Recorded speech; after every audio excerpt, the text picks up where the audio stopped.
With the win last week over Breckenridge County, the Spencer County Bears have advanced to the second round of the playoffs for the 6th year in a row. Tonight, Coach Marksbury is taking his troops to Goshen, Kentucky, where they'll take on the state's number 2 scoring offense, the North Oldham Mustangs, in a battle in the pool. Hello, everyone, and welcome to North Oldham High School. Alongside John Hutchins. Yes, sir. I am Bo Bruner, and we are here with the entire GHP Sports crew to bring you week 2 of playoff football. And first and foremost, folks, before we ever get started tonight, we want to tell you, do not adjust your TV sets. No. The field is that color. Yeah, it's bad. But John, last week the Bears picked up their 3rd running clock victory in 4 weeks. Yep. But week 2 of the playoffs, the competition gets a little tougher. And the Bears have drawn one of the most explosive offenses in the state of Kentucky with Coach Brock Roberts and his North Oldham Mustangs. I mean, first off, great game last Friday night from the Bears. And it's kind of been dubbed the Fog Bowl now. I know a lot of people this week have joked around with me about what it was and everything. But what was even better from that game was right at the end, we'd ask you all to stay around. That was Coach Marksbury's 100th career victory as a head coach.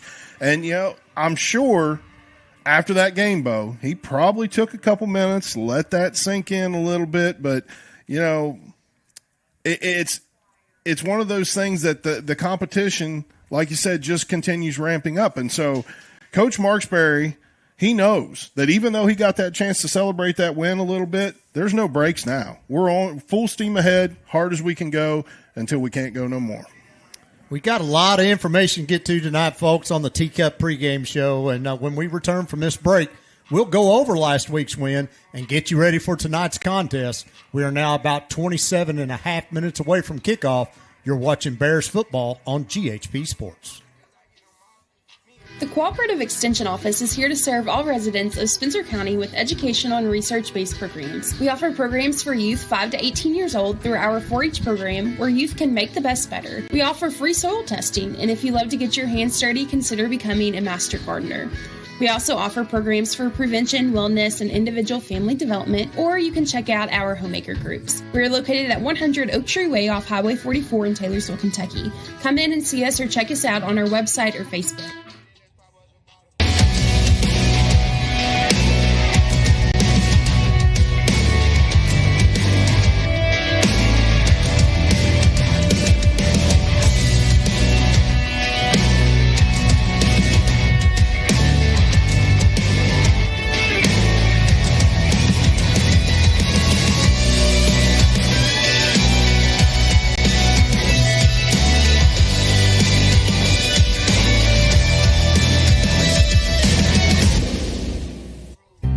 At Acadia Counseling, we offer a professional, down-to-earth approach for adults, families, couples, and adolescents who are looking for lasting results in a non-judgmental environment. Located in St. Matthews and offering telehealth straight to your phone or Wi-Fi-enabled smart device, Acadia Counseling offers evening and weekend appointments.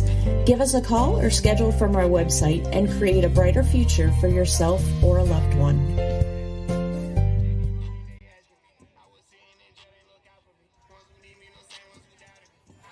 Welcome back to North Oldham High School and the Teacup pregame show. And John, before we get too deep in the woods tonight, I want to take a minute to congratulate the Spencer County Bears that were voted to the all-district team.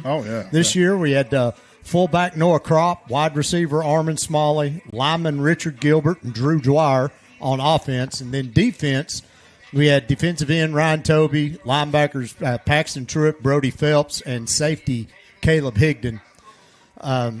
Special teams, we had Jackson Brown make it as a kicker. And I just want to say to the other coaches in our district, who were the voters who picked these deserving young men, and these men were deserving to be on that team.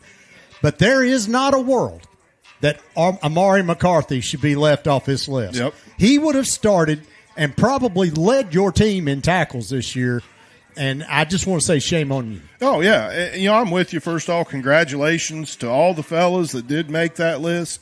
You're very deserving. We got some great athletes on this team. But leaving McCarthy off that list, Bo, it's just a shame. 100 tackles. Yeah.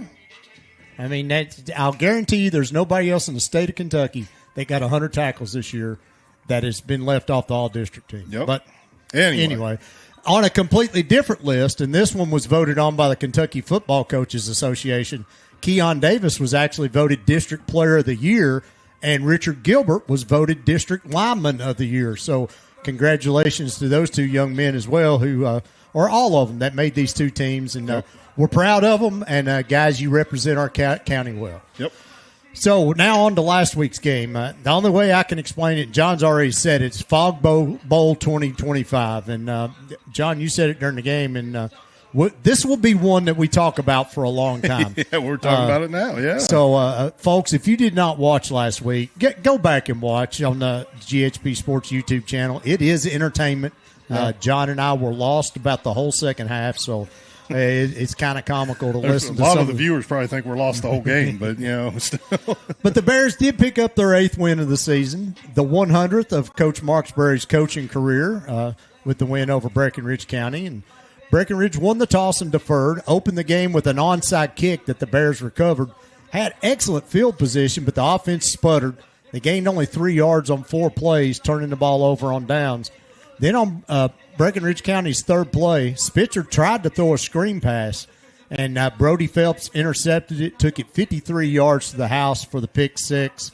Jackson Brown's PAT made the score 7-0, and almost halfway through the first quarter. And Spencer County defense forced a punt, and Noah Kropp fielded that punt at the 45-yard line, and he took it into the end zone. Brown's extra point made the score 14-0 with 4:33 left to go in the first.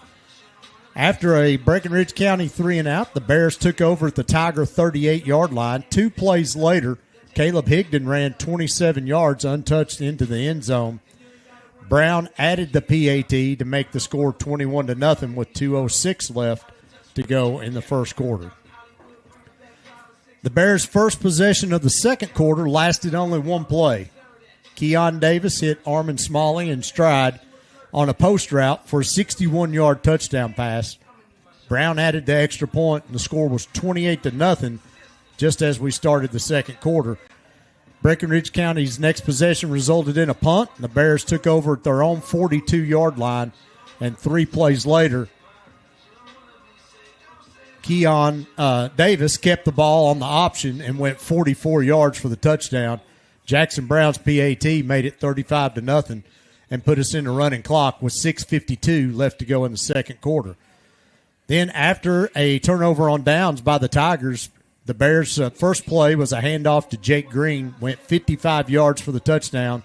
Brown's PAT, which I think now, John, is 17 in a row he's made on the extra points, made the score 42-0, and that was the score as we went into the break. I mean, the first half, Bo, it went pretty much like we expected it to do. Well, minus that first possession. Even Coach Marksbury, he had to have something bad to say going to the locker room at half, and wasn't thrilled with that first possession of the game at all. But still, I mean, in the end, the Bears, they dominated the Tigers. Our sister district, they were definitely down this year, Bo. We know that looking at their competition, looking at the teams. North Oldham and maybe Valley were really the only teams that had, just a decent season at all.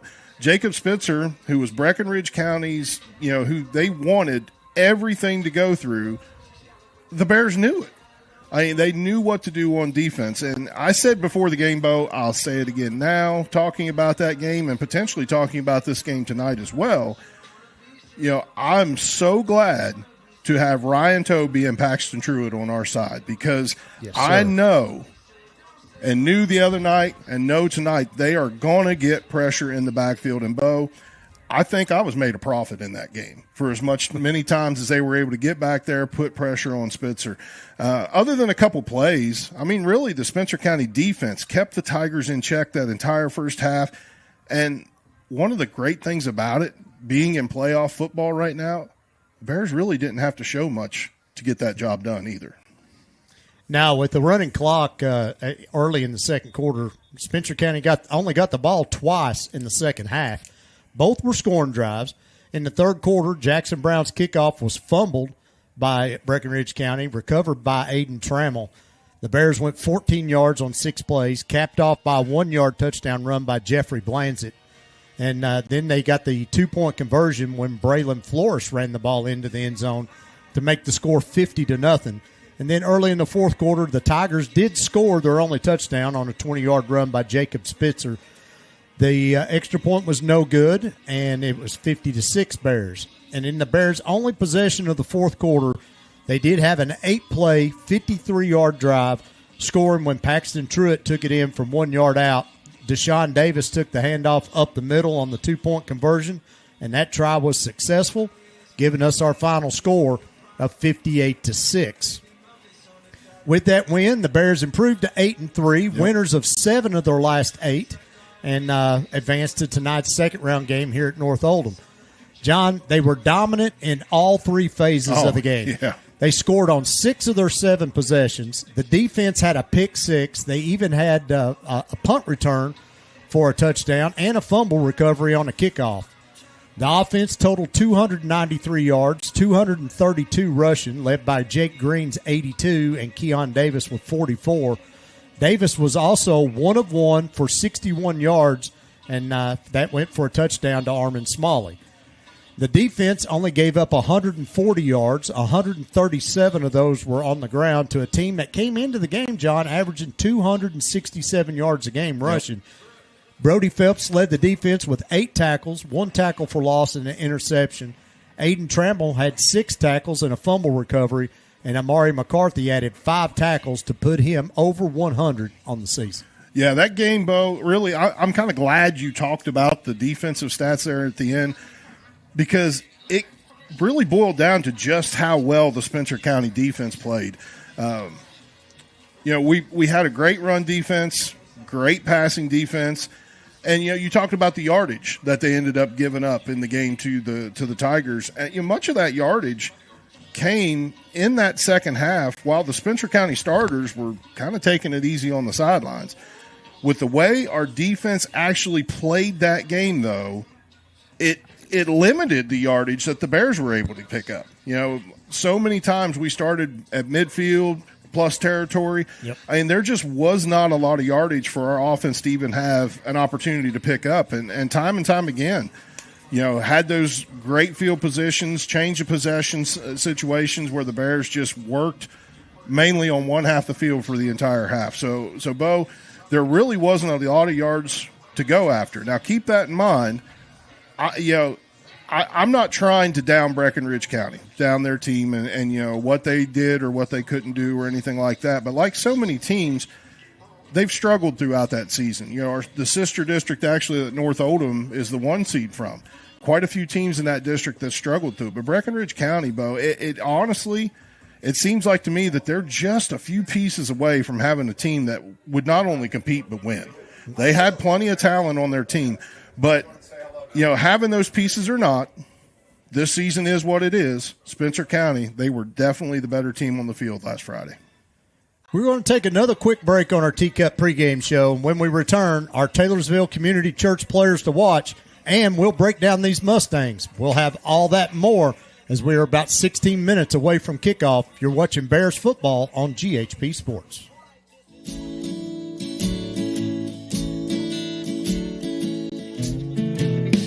For over a century, the People's Bank has been assisting our community with their financial needs.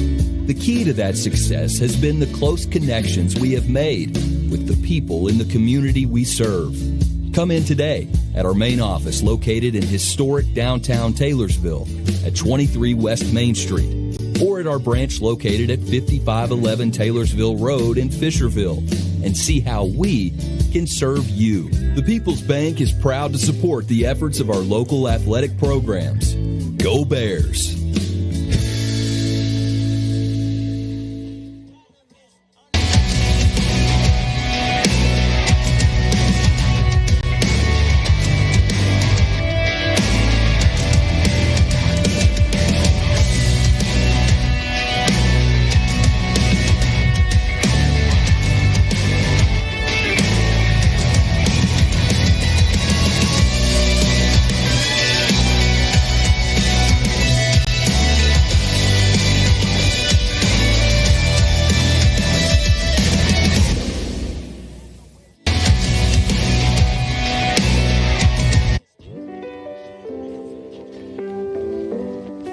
Hello, I'm Sean Willard, Principal Auctioneer, Broker, and Co-owner of the H. Berry Smith Realtors and Auctioneers. I'm a third-generation auctioneer, been in the business over 20 years, and learned the business as a young boy under my mentor, Barry Smith, my grandfather, Bill Willard, my father, Paul, and my current business owner and partner, Jimmy Willard, my uncle. I've learned over the 20 years in being in the auction business that most auctions come with a problem or a situation that needs to be solved. Let our experience and national exposure be your solution to all your auction needs. Give us a call today.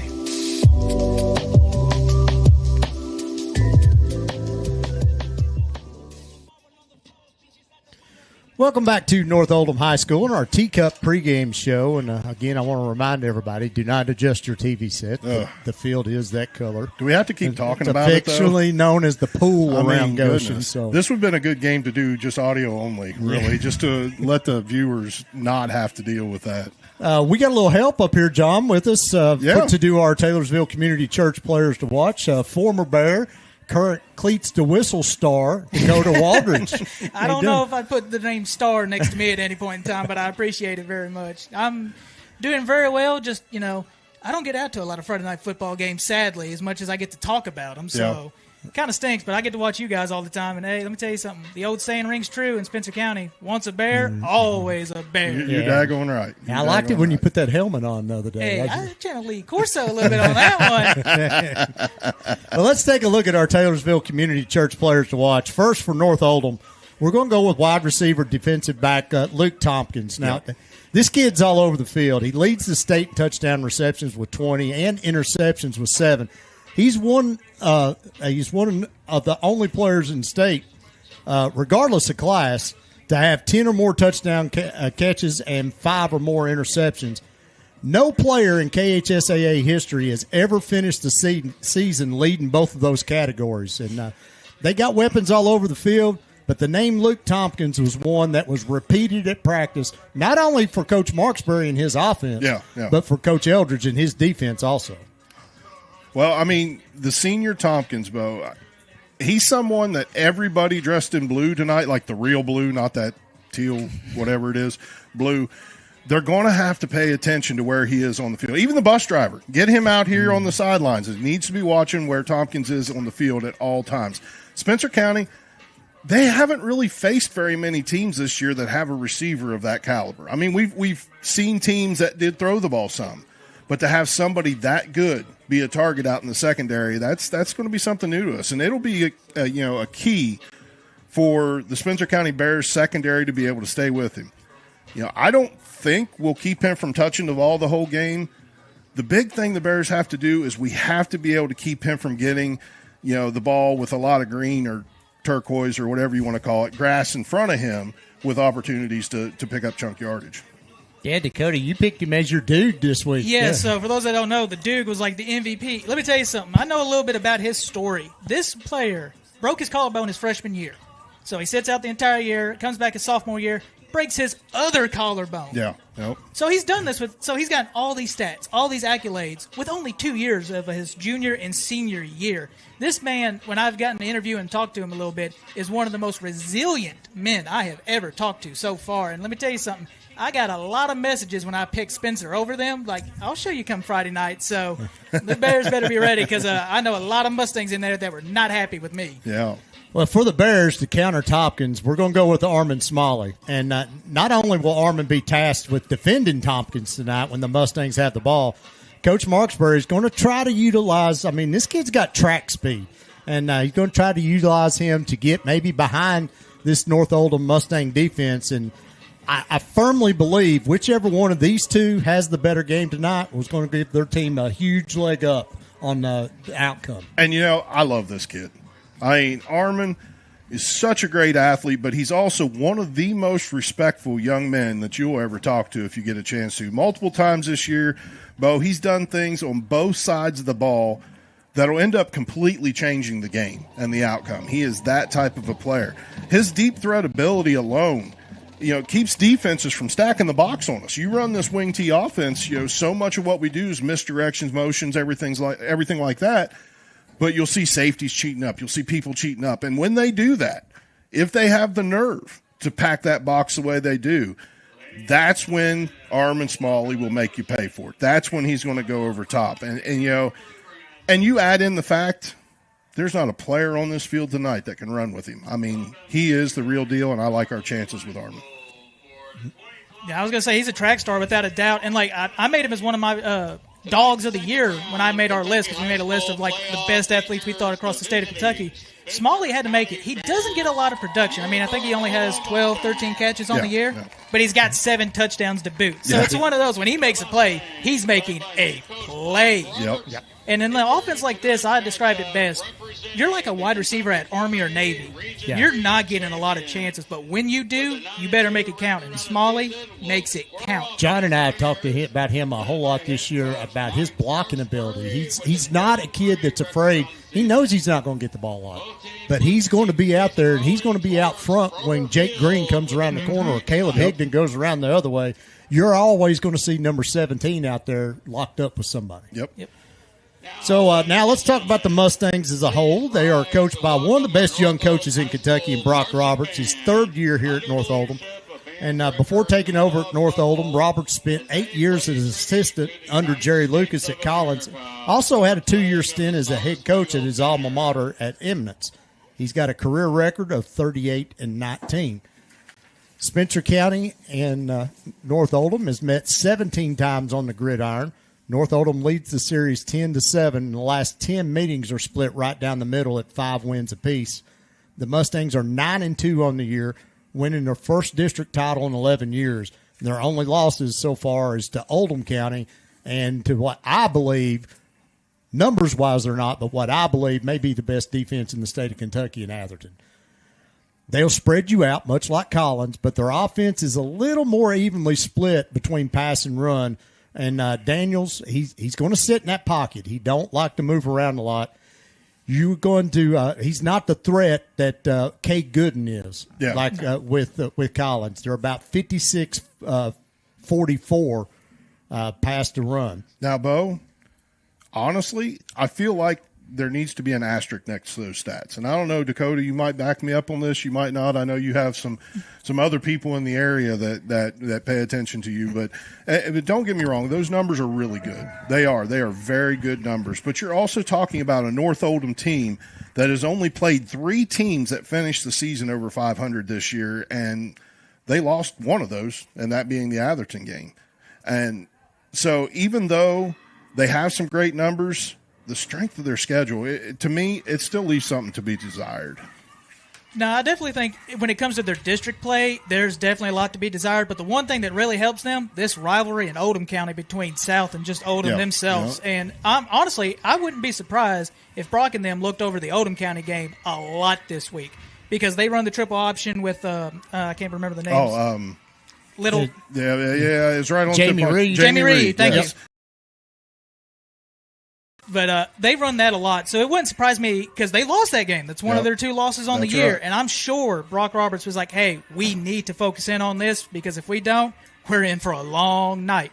Because the hardest part about playing these offenses, the wing tee and the triple option, you've said it, everyone says it, discipline. I discipline the linebackers. The linebackers will make or break you. And you got to be okay as a defense, and this is a hard thing to accept. We stopped them at 3 yards.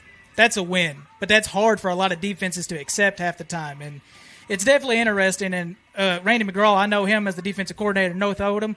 Yeah. I'm sure they're looking back at last year's tape being like, this is what we need to do. Not 2 years ago when Spencer was running the sweep left and right and was basically scoring on a house call. Well, and we talked about this in other games already this season when it comes to the things that Spencer County is able to do and how they do run their offense in the wing tee. And now that they've thrown the option into the mix, you're talking about a team that's worked on this option offense for a year. Yeah. And, you take a team like North Oldham or other teams that Spencer County's faced, they get a week to get ready. Mm-hmm. And that's something that I feel like we kind of have a little bit of advantage with. Bo mentioned it earlier, is that there are teams out there that North Oldham has played that are elite running teams that have had success against their defense. Yes. Now, the running teams that aren't what you would call elite teams, of course, they were able to shut down. But I look at Spencer County, and I think Bo and Dakota, I think both you all agree with me. I look at them as an elite running team.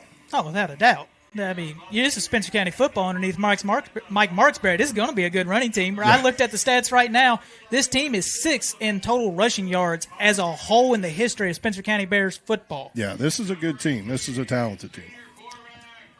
Well, quickly, before we get to our keys, let's go over some of their key players. We already talked about Tompkins. Quarterback Colin Daniels grew up here in Oldham County in the youth league, but spent his first 2 years at Cal before transferring back. He leads the state in touchdown passes with 41. He's 6'5". He's a big-bodied quarterback with strong arm. Comes from a very athletic family. He's the grandson of former U of L assistant and Tennessee head basketball coach Wade Houston.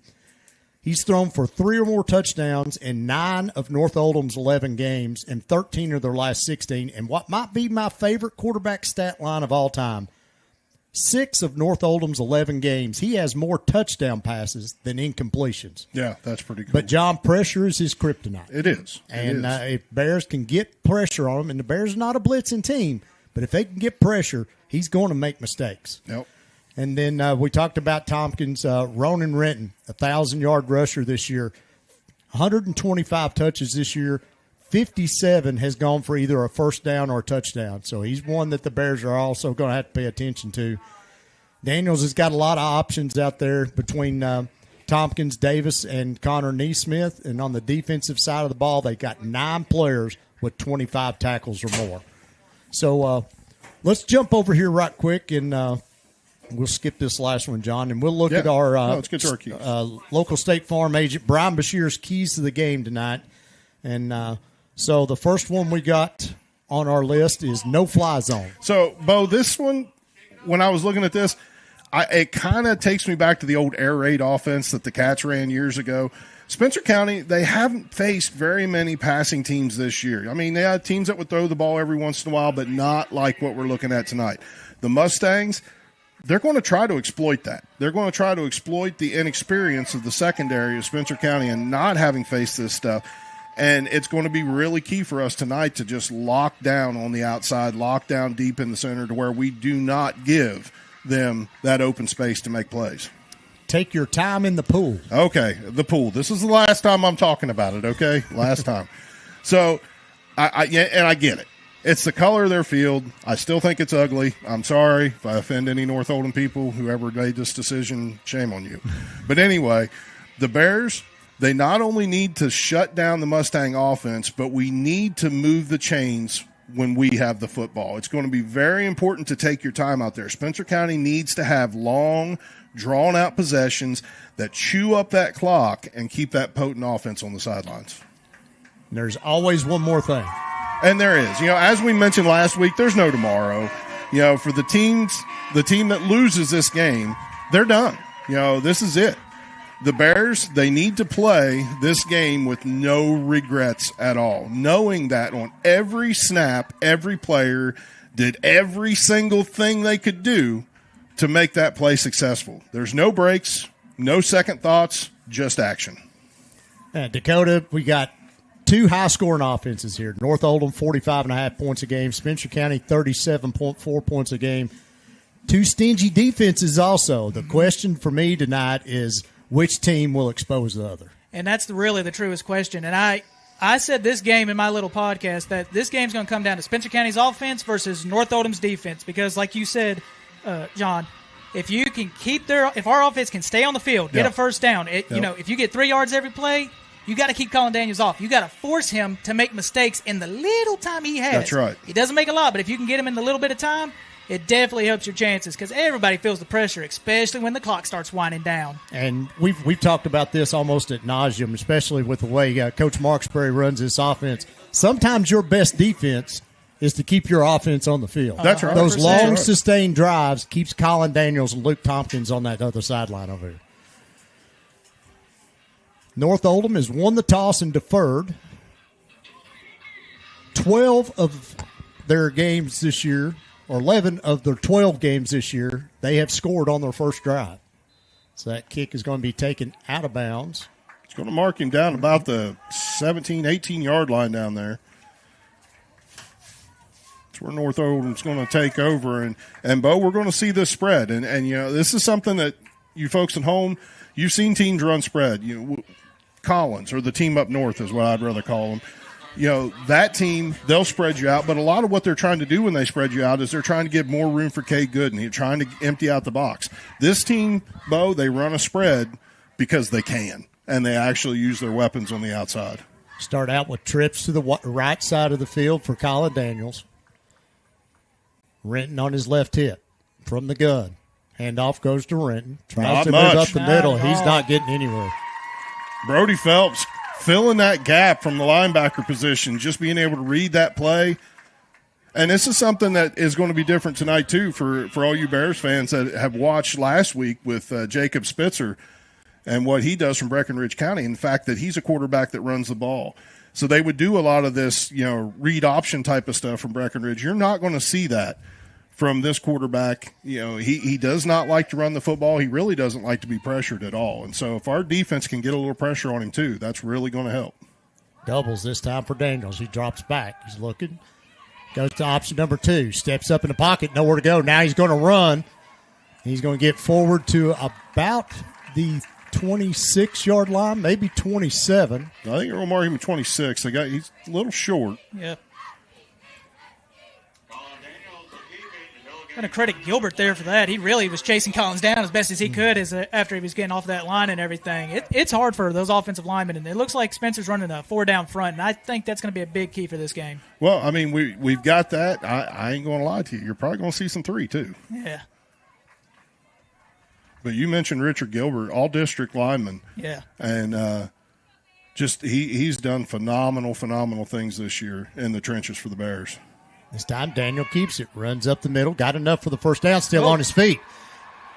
Now the Bears are in trouble. Being chased down by Smalley, catches him from behind. Big gain by Colin Daniels. That's probably more yards than he's gained in the last 5 games, John. Yeah, I just got done talking about how much he doesn't like to run the football. And Coach Roberts there running the draw, catching the defense off guard. You know, the linebackers are sitting there looking at that fake to Rennan and expecting either that handoff or it's just a play action type of pass. But for him to actually, for Tompkins, or not Tompkins, I'm sorry, but for Daniels to actually tuck the ball and run, not something the Bears were ready for. 55-yard gain, 1st and 10. Counter is going to go to Renton, tries to go back to the left. Still on his feet. He got touchdown. in.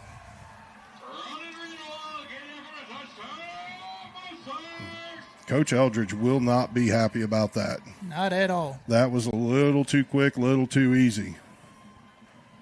Yeah, you've seen this counter, Bo. You and I watching film on this team, and Dakota, I'm sure from you seeing this team already, a lot of their run game revolves around counters. Yep. And it's nothing that the Bears wouldn't have been prepared for to have that counter, and it's just nobody was home.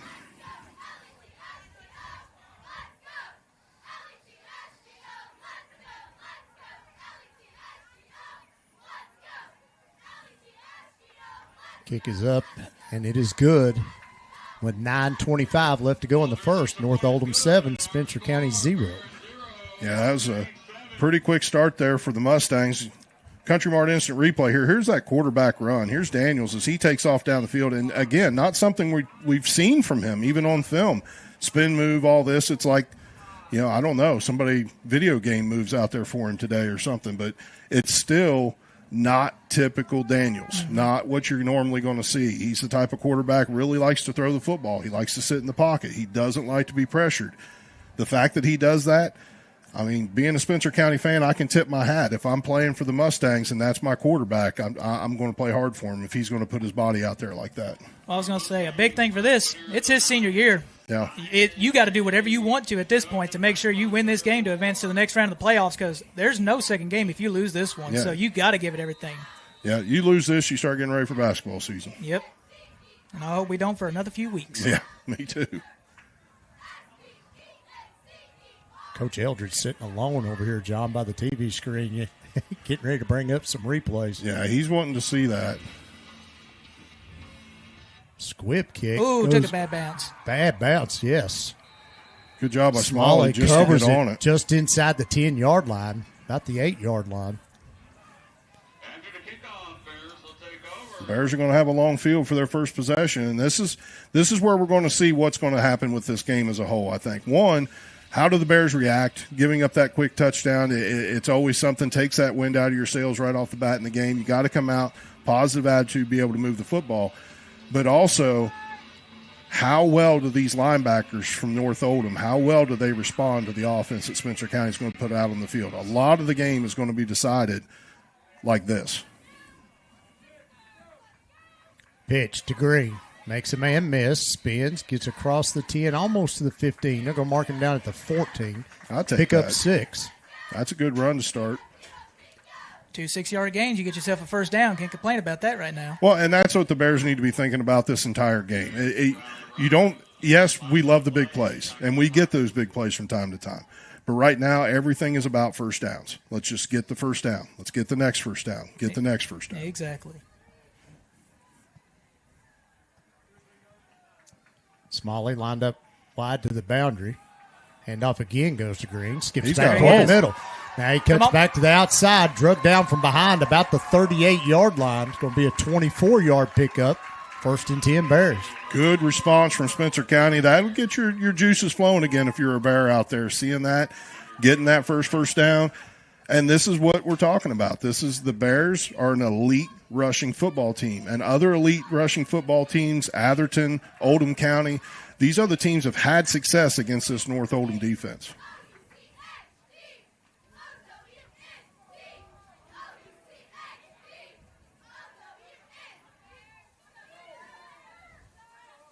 Higdon in motion. Handoff Crop up the middle. Bounces off one tackler. Push back. He's going to get forward for about a yard. Yeah. Yeah, it looked like he might have caught his own player there to start. It just slowed him down. He wasn't able to get some momentum going, try to bust through that hole. 2nd down and 9 for the Bears.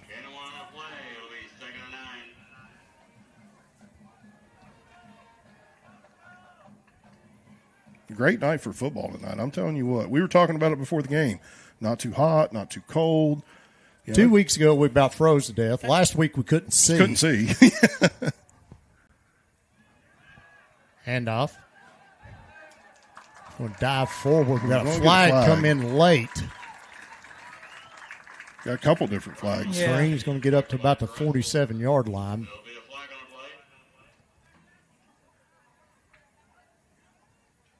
See what the hanky's all about. Face mask. We're right there, clear as day. Yeah, it would almost have to be to have that many flags come in from that type of an angle.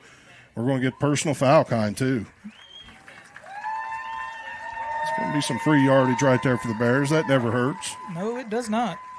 Here we go again on the Country Mart instant replay. Just taking around the outside. Number 6. Yep, There you it can't is. do that. That's illegal. But no, I don't know if you got a chance to watch that game from last Friday night, Dakota, the Fog Bowl. Oh, I was tuned in. Don't worry, I tune in every Friday night. That was Brashears Creek fighting back right there. That was on our side. Yeah, you will take it every so often. Crop up the middle. Going to get about another yard out of that, maybe 2.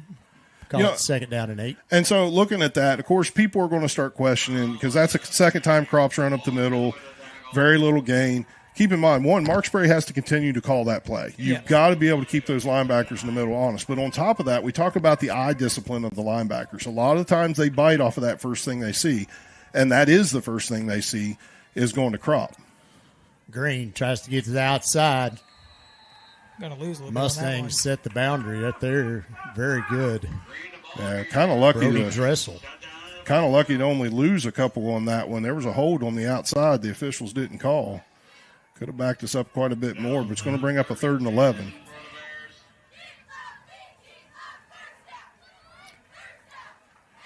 No, I'm going to go back to you talking about Noah Crop running them up the middle. I was thinking back to the Fairdale game where he busted that big one open. Yes. It took a while, but, hey, it happens every so often. Higdon in motion. Davis going to keep it himself. Goes around the right side. Gets forward for about 5. I'll take that. That's about what we needed to look for here. We're in 4-down territory. You're not going to punt once you're inside the opponent's 40-yard line. Just pick up a decent chunk. Make this, 4th and reasonable. We're sitting about 4th and 6. Definitely have some options available here.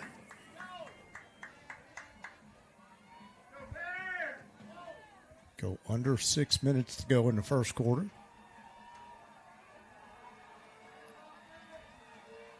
Smiley out to the left. Higdon moves, goes back into position. Timeout, Coach Marksbury. Yep. Wonder if he was just trying to see if he can get some movement from the North Oldham defensive front, maybe pick up a free 5 yards to help him out with this fourth down.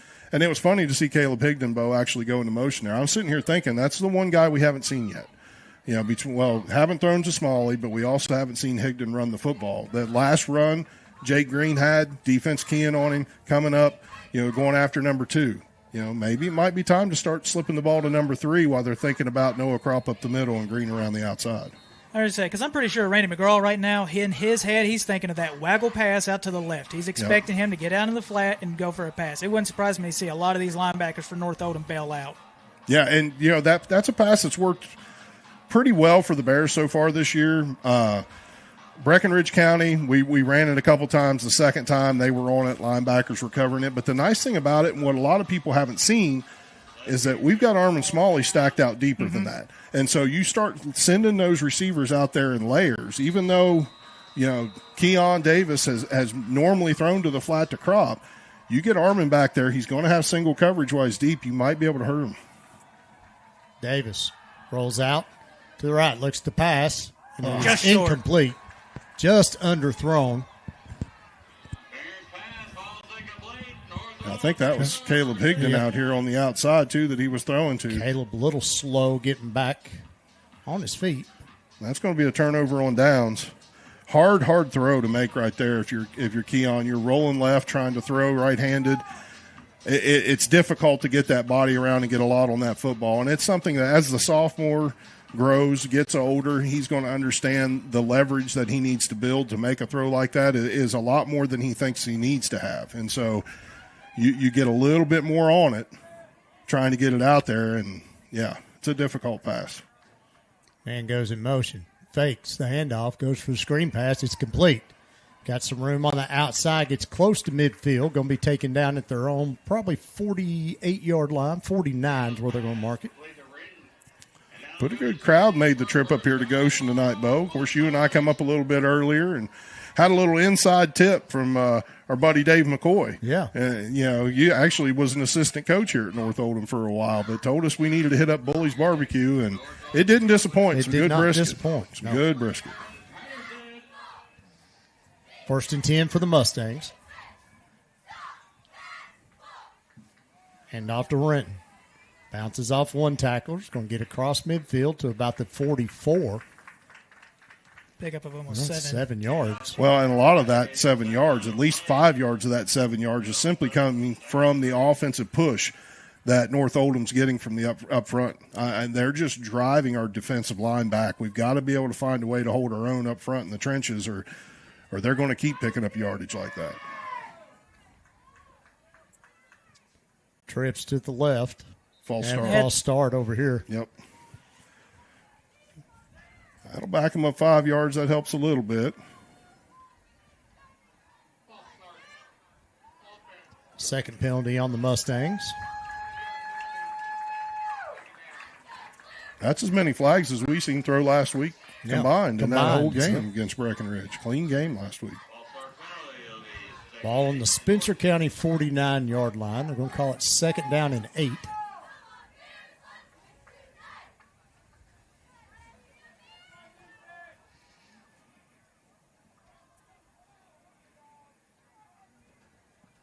Aiden over here is getting every inch he can on that football.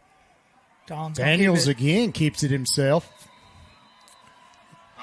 That's going to be something the Bears are going to have to nobody is accounting for that, John, because we haven't seen any of that. Well, I mean, we know Spencer County more than likely, a lot of these plays, being this is a spread type of an offense, you're looking cover 1, you're looking cover 4.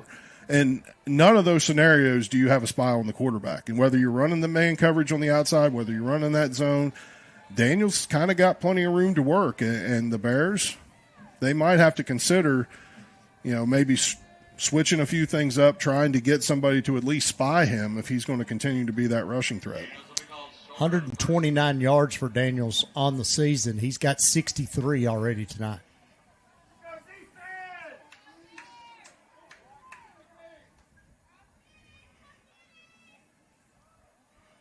He's going to keep it himself again. Just not pick up accounting another. for.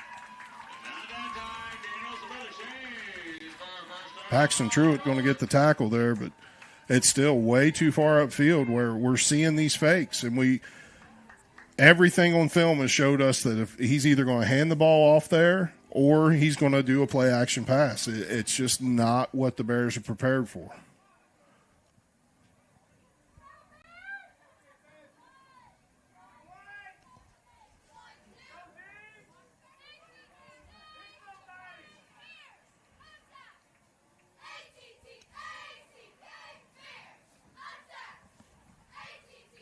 First and 10 for the Mustangs.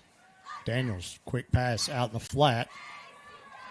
I think that's incomplete. I don't think he finished it to the ground. Yeah, bring up second down.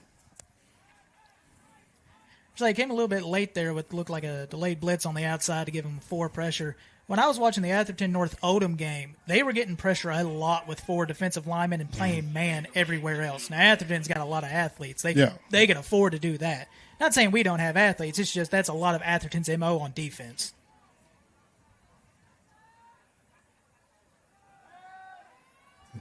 Gilbert, that's got to be a hold. That pass is complete. Yeah, no flag either. Gilbert got tackled behind the quarterback. Right in front of the official even. But you watch our Country Mart instant replay here. Gilbert's going to come from the right side of your screen as he's bull rushing, trying to get up the field. I mean, he's just getting held and tossed to the ground. And we're seeing the 3-man front right now, it looks like, for the Bears. I don't know. Maybe. They've been running a lot of 3-man this drive so far. Yeah, they're just right now trying to have people standing, have eyes on that quarterback.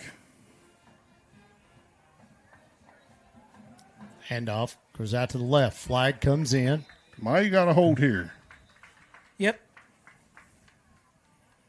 It's always nice when the cameraman can get it right on the ref that says it's a holding.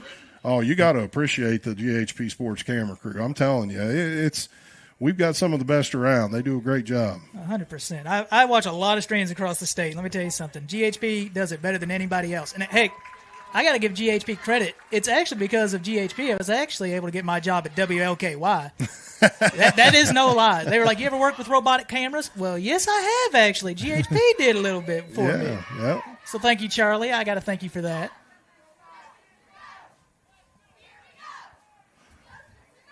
First and 20 now for the Mustangs. Got an official timeout. They're going to move the clock. It's sitting 1:22 right now. They want it at 1:33.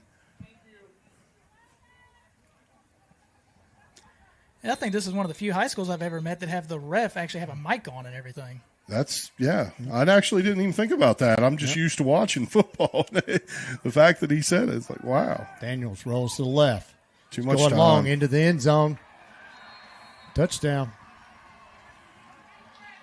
Too much time right there. Spencer County have got to be able to get some pressure on him. I know they're trying to play that secondary, trying to cover those receivers, but we've got to have somebody able to get in the backfield. And Mustangs second touchdown in the first quarter. Sorry, tripping over my own tongue. It's all good. We all do it. That's life. I know. Well, you see, the longer Bo and I have done this, the less it bothers us when we do that. When we first started doing this, it bothered us a little bit. We did it. Now it's like, we're good. PAT is good with a minute 28 left to go in the first. Mustangs 14, Bears zip. Spencer County's got to find a way this next possession, Bo, to put some points on the board. Got to be able to get something positive. Decent drive that last drive, of course, aided by the face mask. That didn't hurt us at all either. But still, Spencer County's got to get on the scoreboard. Good catch there, as we saw in that Country Mart instant replay from Andrew Davis. He had a nice little stop-and-go route there, basically. Yeah, yep. He decided to be Maverick from Top Gun. I'll hit the brakes and he'll fly right on by. Yeah.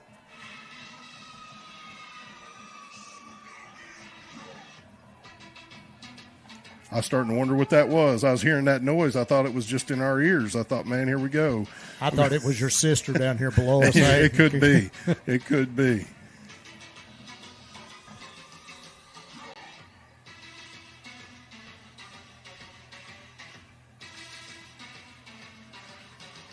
This is one of those spots Spencer County could use a good return right now. Mm-hmm. Smalley and Green back deep. Here's to see if they squib this again. Low line drive kick. Fielded by Smalley about the 9-yard line. Comes back this way. Gets across the 20. Driven out of bounds about the 23-yard line. 28-yard line. Yeah, pushed out of bounds. Sophomore Andrew Davis there on the outside, and holding that edge for the Mustangs. Still decent field position start, 28-yard line for the Bears. Had a good drive going that last time, just kind of sputtered out a little. And we've talked about it 100 times, Bo. The wing tee is not an offense that's designed to work behind the chains. You have to be able to move the chains. Green in motion, takes the pitch. Goes around the right side. It's going to get up to about the 35-yard line, pick up 7. I like that, too. A lot of what we saw on that first drive, Spencer County was running to the boundary. Of course, that sideline becomes the 12th tackler. Actually go to the right side there, give him room to the field side, allow him to turn that corner, be able to pick up a few more yards, and now we're short or second and cooking with some gas, really. I mean, 3 yards.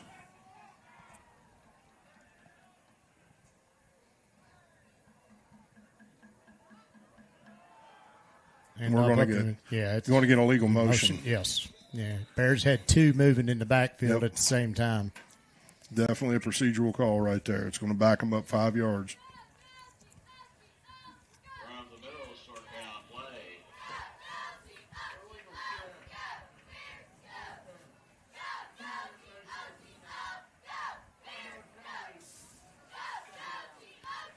Man, that's weird hearing a ref actually say. Like, I have been to a lot of games, and hearing a ref say it in high school, that just feels. I like it. Don't get me wrong. It's just like. And tip your hat to him. He's doing a great job at it too. I mean, he's very descriptive, very to the point. This is what happened. This is what's going to happen. Yeah, especially for somebody that probably doesn't get practice like the college refs do each and every single day.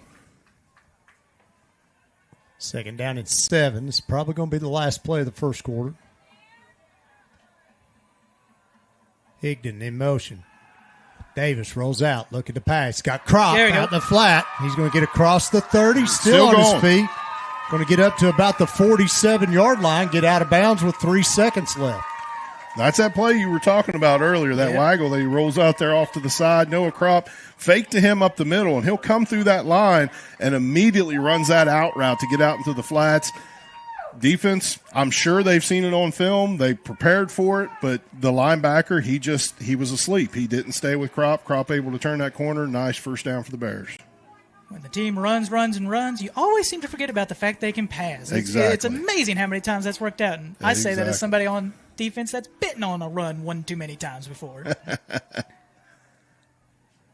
Higdon in motion. Hand off to Kropp. Going to get forward for about 5 or 6 yards there, and that'll bring us to the end of the first quarter. It'll be second down and 5 when we come back. But your score at the end of 1, North Oldham 14, Spencer County 0. We'll be right back on GHP Sports. Are you looking for a reputable shop to take care of your ride? Stop by Dougherty's Body Shop and Service Center, offering all manner of body and mechanical work to keep your vehicle looking and performing at its best. Conveniently located at 910 Taylorsville Road in Taylorsville, or find us on the web at Dougherty'sBodyShop.com. Dougherty's Body Shop and Service Center. Big or small, we fix it all.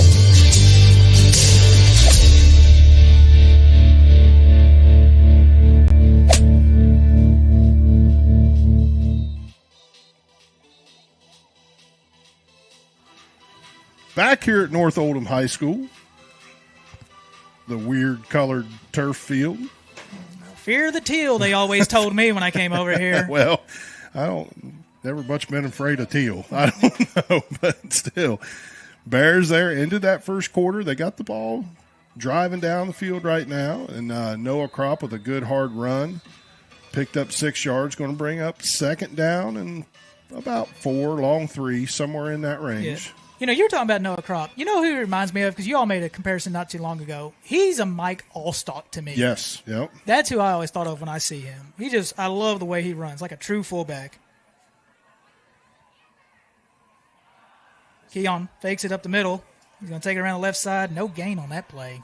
No, they were ready for that. Keon made that read. Was not there for Noah Kropp, but that end stayed home, and it was hard to see from our angle, Dakota, but I could not tell whether somebody had went out there, rotated around to the pitch man, if he was forced to keep that ball on the triple option. Still going to bring up 3rd and 4.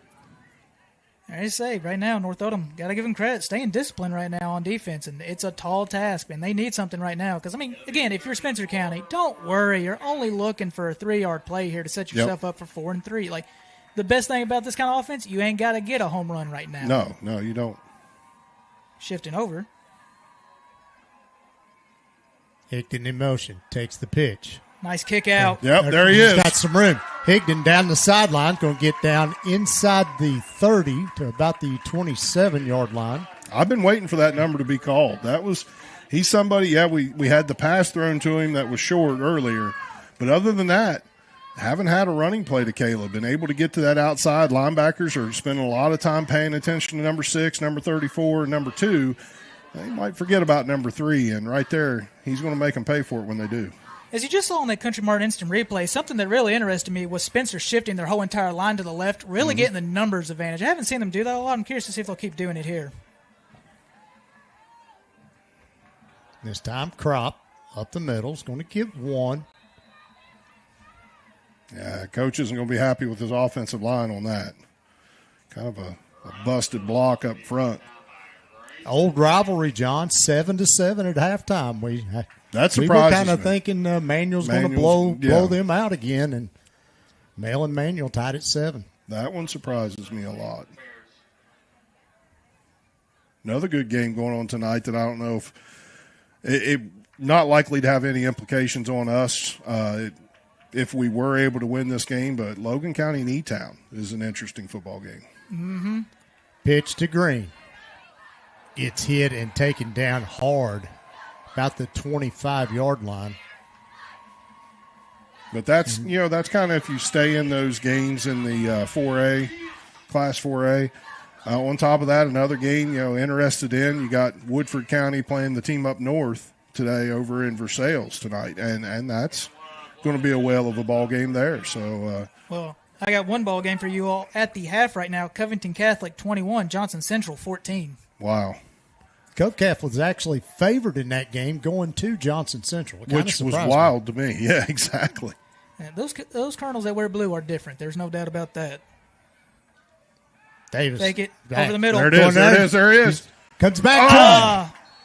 Incomplete. That was good defense there by Lucas Tompkins. Who else? Yeah, the ball may be slightly underthrown was the biggest critique I have there for the Bears. As Armin Smalley had to slow down and make that turn, and it gave Tompkins that opportunity to get position on him. Mm-hmm. Now, Coach Marksburg leaving his offense on the field here, John. We've seen Jackson Brown routinely kicking this.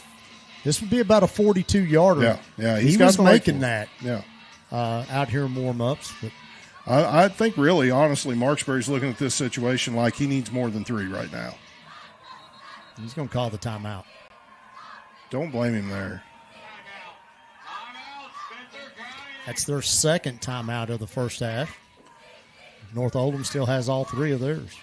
Kind of got a dead vibe on the sidelines right now. The Bears need something positive to happen, and that may be it. Picking up this 4th down would be huge. Maybe get a little energy on the sidelines. Kind of get them going a little bit. Oh, and by the way, Bo, I was requested to do this here. I'm going to go ahead and do it while we're on the timeout. Had to stop by the high school there this afternoon. My wife had been down there. They had that craft fair. She won a door prize, had to pick it up. And the ladies in the front office, I give you all a shout-out. There's some nice ladies down there. If you ever need to go down to the high school, they'll give you good information and do it with a smile. And so I appreciate all your help today. And, it's just another one of those things that I love about living out there in Spencer County. I know we got a little bit of time here before this first play. With 2 minutes to go in the first quarter, Franklin County 7, Valley 6. Wow. Higdon in motion. Again, Davis looking to pass. He's got Green wide open. Touchdown Bears! That's what you need right there. 25-yard touchdown pass, Keon Davis to Jake Green. Nobody picked him up coming out of the backfield. Beautiful. Let's get this PAT in. I really, really want to see this Country Mart instant replay. Somebody's going to get a talking to on the Mustang sideline, I believe. Oh, I'm sure about that. Jackson Brown on for the PAT.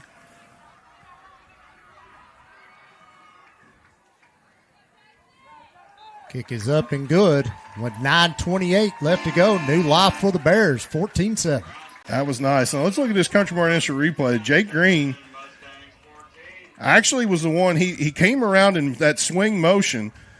Wasn't even really a fake to him. They faked Noah Crop up the middle, but as he come around in that swing motion, just continued that motion on around. Fake kind of drew the linebacker. Of course, then they realize, it's a pass. Safety tries to pick up Armin Smalley, and nobody home out here on the outside for Jake Green. That was much needed right there for the Bears. And I know Tyler Eldridge right now is telling his defense, we need a play here. I don't care how we get it, but we need a stop of some kind right now. The momentum's on our side. Let's go. Well, and that's really kind of what this game would boil down to, and Bo and I had talked about it a lot this week.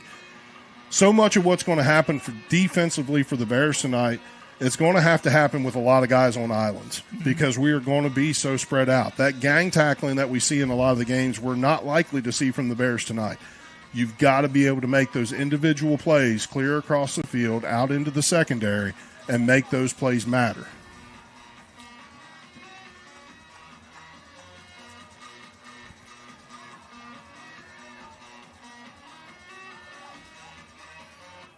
Short kick by Brown. Fielded at the 17. That's a block in the back. Flag's comes the thrown. flag. Yeah. Backside. I mean, he got his clock cleaned. I mean, it took an official 50 yards away to throw that flag. Which is a shame. Country Mart instant replay here, and you're going to see this block in the back. Maybe you didn't see it. Or I missed it anyway. But no, Dakota, you're talking about Valley and Franklin County. Bo and I kind of back and forth earlier this week with Charlie in text messages. I'd mentioned the fact that even though I didn't think Valley really had a snowball's chance in that game against Franklin County, Valley's the type of team where they do have somebody who can throw the football. And then they also have 3 different guys that have rushed for around 300 to 400 yards on the season. And just like Spencer County, when we went over to Franklin County, and that heartbreaker of a loss that we had to them, but it was difficult for Franklin County to focus on multiple athletes, and Valley has that. Oh, yeah. Daniels Screen. quickly bubble screen. Tried to go for the tunnel screen there. That could have very easily been a pick six. It could have. Oh, it was close. Spencer County defense, a great job rotating around on that, too, recognizing the fact that the linemen had actually released and were moving out to the side.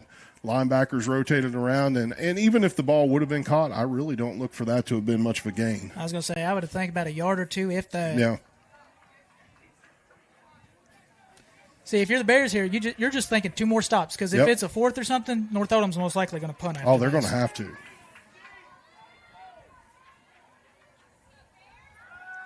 Trots back. Got time. Goes across the middle. It's too long. Too much gunpowder on that one there. Tried to hit Tompkins.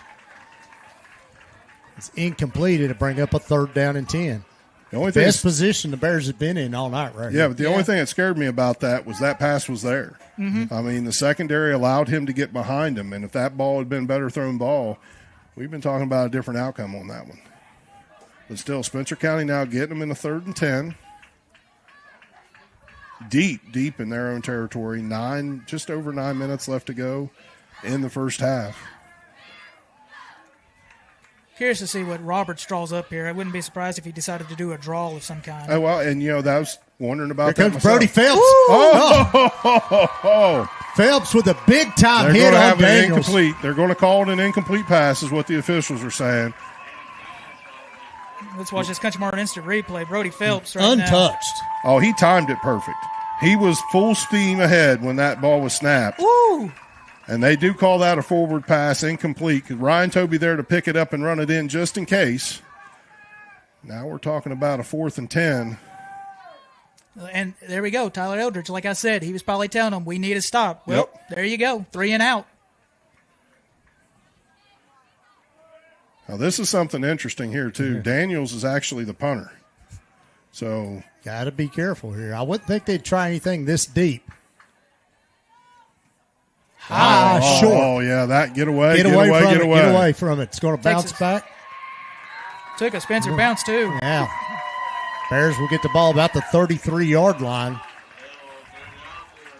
Great job by the Bears defense being able to shut down that offense. And I tell you what, that play from Brody Phelps, you don't time it any better than that if you're a linebacker. He full steam ahead, ready to cross that line when the ball was snapped.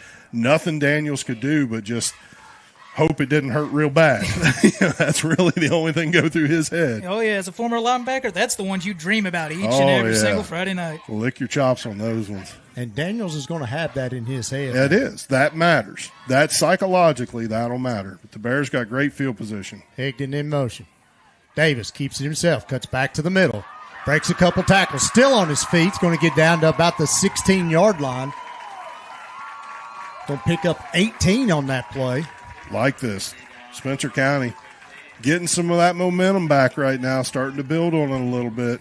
I love how Keon's a little guy. Oh, yeah. But he will run right at you and bounce off of you and keep going. I love how he hides behind the offensive line, how he'll take that little step just to sit back there, a little peekaboo around the corner, and then turns it up. Only thing you're missing at that point is like a Landry shift to hide him even more. Yep. Crop up the middle. Oh, he's got room. Down inside the 5. They're going to mark him at the 5-yard line. That'll move the sticks again, be 1st and goal for the Bears. You can just feel the momentum shifting right now. You can. There's a little lighter on their feet on the sidelines now. I mean, they're starting to feel it.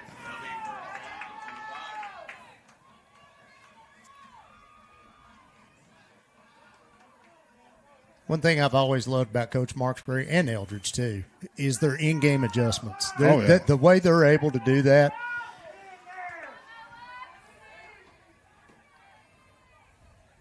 Handoff. Green. Touchdown Bears! 5-yard touchdown run by Jake Green, his 2nd touchdown of the night. Beautiful thing to see right there. Spencer County punched in the mouth early from North Oldham, but it wasn't a hard enough punch, and the Bears are throwing a few haymakers themselves now. 7.5 minutes left to go in the second quarter. On for PAT. And it is good. And with 7:35 left to go in the second quarter, we're all knotted up at 14. You know, it's funny too, Bo. Of course, you and I pay attention to all these outside sources and these different things that we see, well, other than Dakota here when it comes to his opinion of this game. But, you know, you look at the Massey ratings and you start looking at what this game was. Of course, they're favoring North Oldham. You look at the Courier-Journal, everybody picking North Oldham to win this game, you know. And that's something, you know, Coach Marksbury, he kind of alluded to a little bit last week in the fact that he, you know, it's another year of Spencer County football just kind of flying under the radar, where nobody really expects much from little old Spencer County, but yet here we are, year after year, going into the playoffs. One of the best points, and to piggyback off of that, one of my podcast mates that I do, Brandon Meredith, he's from Fern Creek, he's like, I didn't realize Spencer County was 8-3 on the year. Yeah. He's like, I thought they were so young, I didn't realize they were doing that good. Hey, there's always something special brewing in Spencer County. Just that's right. No one wants to take a peek is the only problem. I got some scores if y'all want to hear it. Sure. Yeah. Wolford County 7, Collins 7. It's the team up north. I know, but I gotta give them their respect. I gotta give it to them with the podcast. But no, yeah, that's at the end of the first quarter. It's 7-7. I'm a little shocked by that. Kick. Ooh, that's going to bounce into the end zone for a touchback. Scott County 21, Cooper 7. Wow. I say I know that's 5A action, but Scott County. It's still. I say I think Cooper one of the favorites this year to win the state championship. Logan County 21, E-Town 0 with 12 minutes to go in the second quarter. That one surprises me. Not that Logan County's ahead in that game, but it surprises me that they're shutting out E-Town so far. That early, yes. No, I agree 100%. Especially because I was talking to Bo about this. Oh, look, we'll get to that right after we get to this. Colin Daniels back there to take the snap now. Next pitch. Hands off. Ryan Toby! Not fooled. And that's one thing. We saw that play from Brody Phelps on the last possession. See this from Ryan Toby. I do honestly expect to see a lot more pressure sent for Coach Eldridge. We're having success with these blitzes. And an important part about that, he came from the backside to make that tackle. And that is we always had jokes when I was in college. Oh, don't worry about the backside. He has to be a dog to do that. I present to you. Exactly. I guess a bear, but I can't growl. Daniels hands it up to the middle. Woo. Going to get it back to about the 20. Bring up third and about 10. And look for that pressure again. This is something that the Bears, I think, can really exploit. When you spend time watching Daniels as a quarterback, when he really sets his feet to throw, he has a hitch in his throw. He does not get rid of that ball quickly.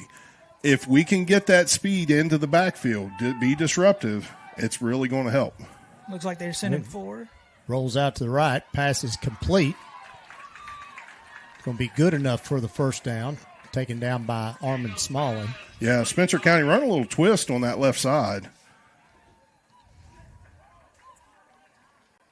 As the end comes down in to the interior of the line, that tackle, he rotated around out to the outside. We can see it here.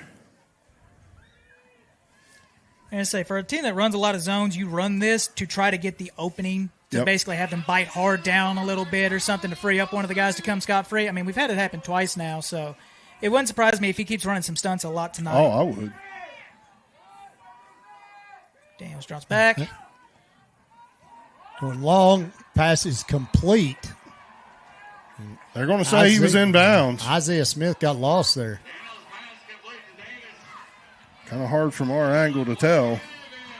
They're going to say he was in bounds. Country Mart instant replay. I mean, he was right on the line. I mean, I can't say anything. The official's right there. I say it's like the Indiana-Penn State game. You kind of just got to let the official say it. That was the closest to it. Davis right now having one heck of a game receiving right now. Yep. Bears showing blitz. Picked up by the Mustangs. Pass is complete. Yeah, Spencer County playing this cover 4. Trying to give themselves an opportunity to have these guys to where they can blitz with these guys. And, I mean, Daniels, his receivers, they're just finding these soft spots. They're sitting in these soft spots. Little easy pitch and catch, pick up first down. Jackson Davis having a field day right now. Yep.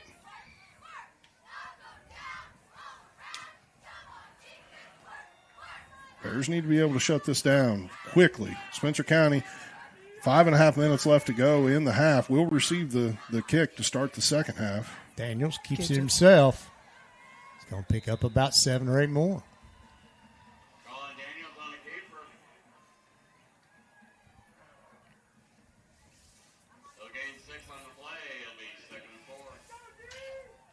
And right now, North Oldham just having one more thing ready every play that the Bears aren't prepared for.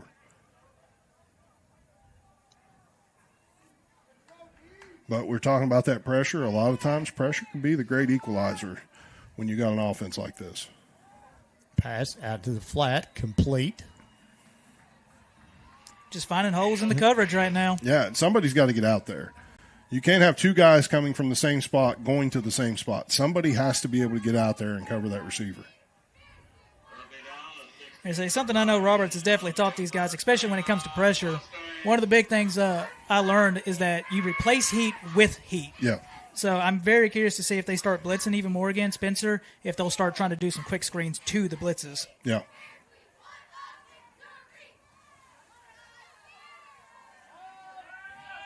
Fakes. Now he's going to tuck it and run. Yep. He's going to go down. That's a coverage sack right there. That was. Everybody picked up. kind of surprised Daniels never really did check back to his left. He was looking right, nothing there. Yeah. And then it did not check down to the left side to any receivers. And like you said, Dakota, I mean, just a coverage sack. Spencer County coming up big in the secondary on that play. Second and 14. Looks like they're showing blitz again.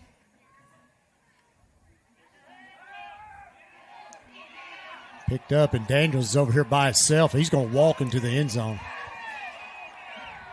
Good form tackle, but it's going to be North Oldham touchdown. It is, and Spencer County fans furious, wanting a flag for holding. They're not going to get it.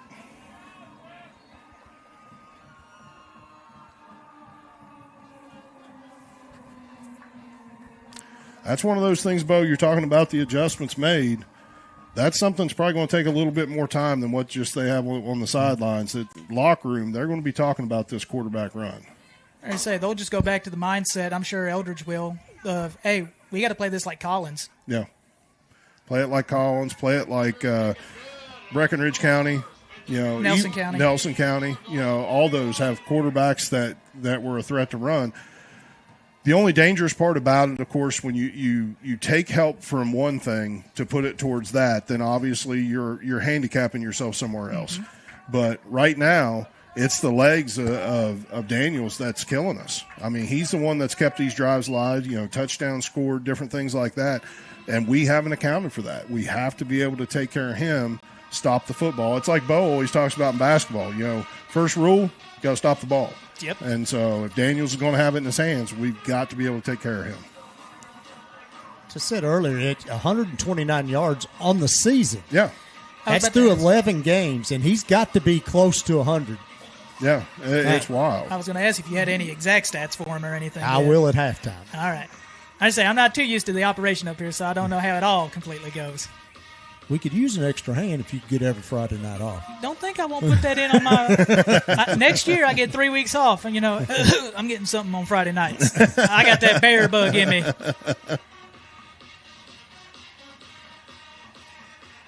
Squib kick. Dribbler, fielded by McCarthy. He's going to go down about the 30-yard line, and that's where the Bears will take over 1st and 10. 4 minutes left to go in the half. Spencer County, one timeout left. So great opportunity here. You put points on the board, you might have a chance to double dip. I thought North Oldham got the ball for the second half. I thought they kicked off. No, we kicked to them. Oh, that's right.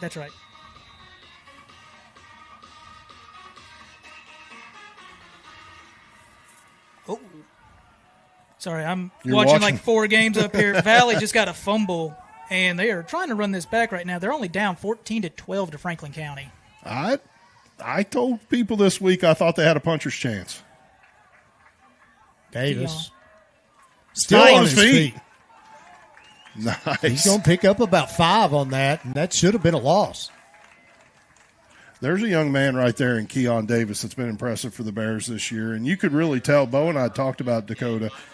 It's almost like we got a few games into the season, and you could see that switch kick on for him to where he is fully invested 100% Spencer County Bear. Yep. And is just out there working hard, and only a sophomore. To me, that's the best thing about this team. They are all so young. Yep. These are, I'm not going to call them Cubs because they are high schoolers, but I tell you what, it's a young team, and man, the future looks good. Hands it off to Noah. Noah up the middle is going to get maybe 2 on that. Not a good spot. No, not really. Keon got hurt in that Fairdale game and sit out the Western Hills game after that. Came back for the Franklin County game, and since that time, he's got a 158 quarterback rating. Yeah, unreal. Which is really impressive when we don't throw the ball very often. Oh, yeah. Even teams that don't throw the ball very often, being able to get that many completions. Green there we got go. the first down, still on his feet, close to midfield. He's going to go down about the 49-yard line, 1st and 10 Bears. I mean, the fact that the way he's able to complete those passes for as few as he throws, I mean, it's it starts to make you wonder, should we throw the ball more? But I'm not going with that. I like what we do. I'm good with this. Glad to see the option put in this year. Closing in on 2 minutes to go in the first half. Higdon takes the motion. Keon pulls it out, keeps it himself. He's going to get close to the marker. It's going to be about a yard short. Bring up 2nd down and 1. Clock keeps ticking. 2 minutes and now counting. It's a good time right here. You're 2nd and short. This is a time where sometimes you'll see a team take a shot.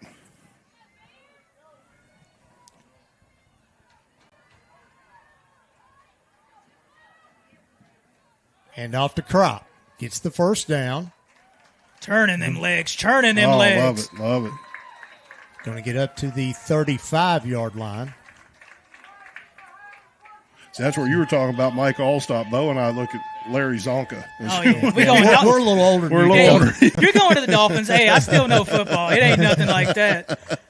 I just like Mike Allstott because he had more of that catching game. And as we saw earlier, he was out there reaching a little bit for it. That's why I was like, he gives me that Mike Allstott vibe. Well, and that's what it is for a fullback. A fullback is either somebody just out there doing the job or somebody who is 100% invested in being a fullback. And there is a difference. Going to pick up about 2 on that play there, run by Green, and this might be worth. We're going to go a little hurry up here from the Bears. Spiking it. Yep. Going to stop the clock. Going to bring up 3rd and 8.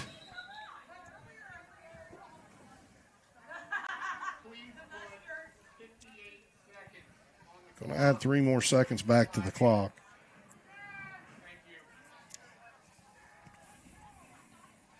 That doesn't get done anywhere else.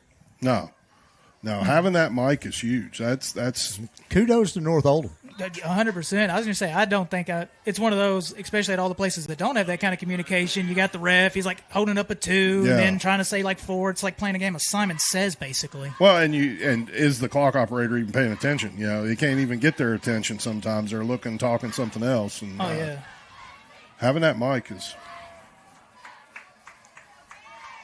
3rd and 8 for the Bears.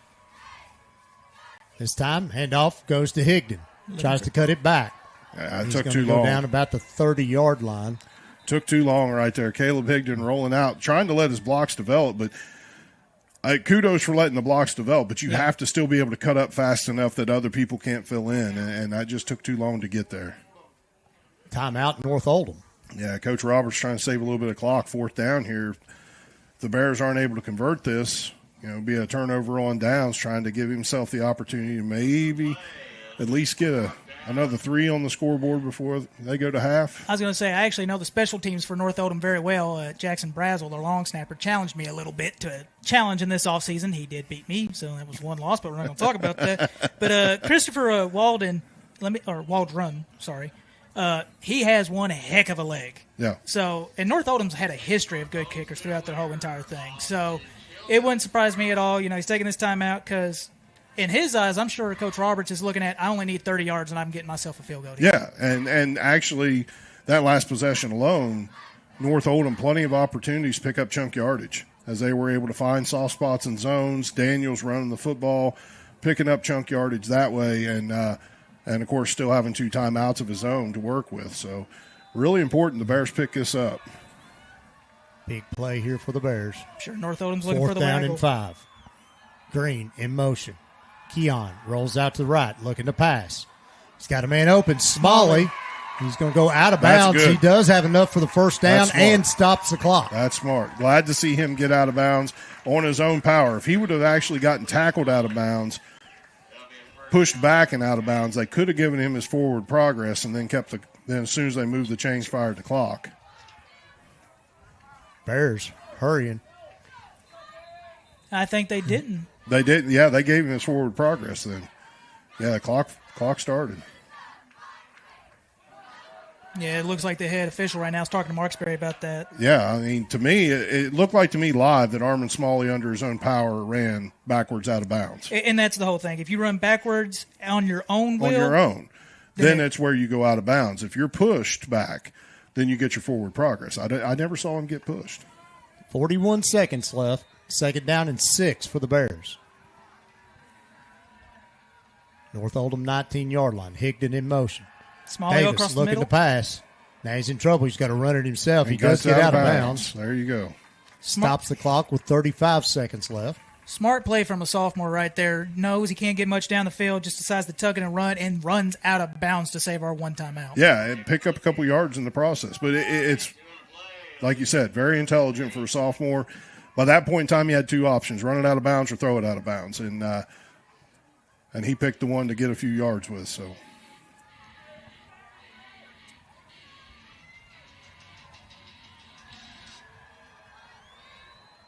Third down and 7. Green in motion. This time rolls out to the left, tries to pass. Good job. Pass is Gotta get complete. out of bounds. He does not get out of bounds. Timeout. That's going to force Spencer County to burn that final one.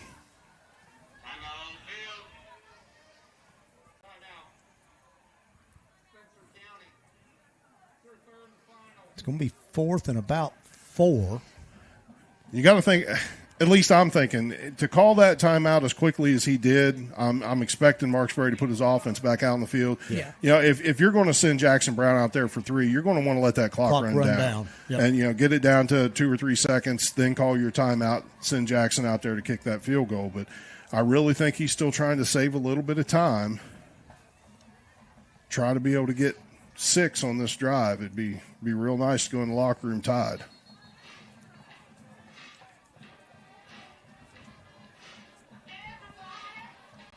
All right, playing the stroke, I guess. Yeah.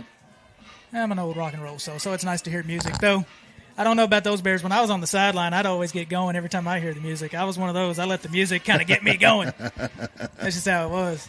I'll never forget, I actually got in trouble by Marksbury because of taking care of business. I was over there rocking the guitar solo, and he looked at me like, "What are you doing?" I'm like, "We're up 40-0. I was having a good time." Yeah, that's not a good response. Yeah, I know. 4th and 3. Higdon in motion. Takes the Davis handoff. keeps it himself up He's the going to middle. go through there. Get it. Touchdown Bears!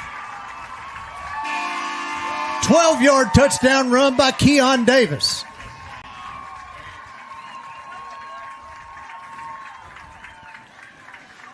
Dakota just showing me this here with Valley and Franklin County. Valley down 12-14 right now, but driving the football. And there's a lot of interesting things that could happen in the playoff picture if a team like Franklin County goes down. But that That PAT kick is no good. Ooh. missed that. Going to be down that one, but still getting that 6 was huge. 21 seconds left to go in the half. And again, Spencer County will receive the kick to start the second half. So Watching Keon Davis here. Perfect fake. Everyone bit low. Falls behind his blockers. yeah. Put a little juke and jive, and I'm going to touch paint, as we like to call it. He's one of the best at it when it comes to that juking, and it just he's so quick, so light on his feet. And Bo and I, just for recent history, we've compared him a lot to Gabe Bowling and how good a runner Gabe was with the football. And not to down Gabe, as he's now older, playing ball in college and everything.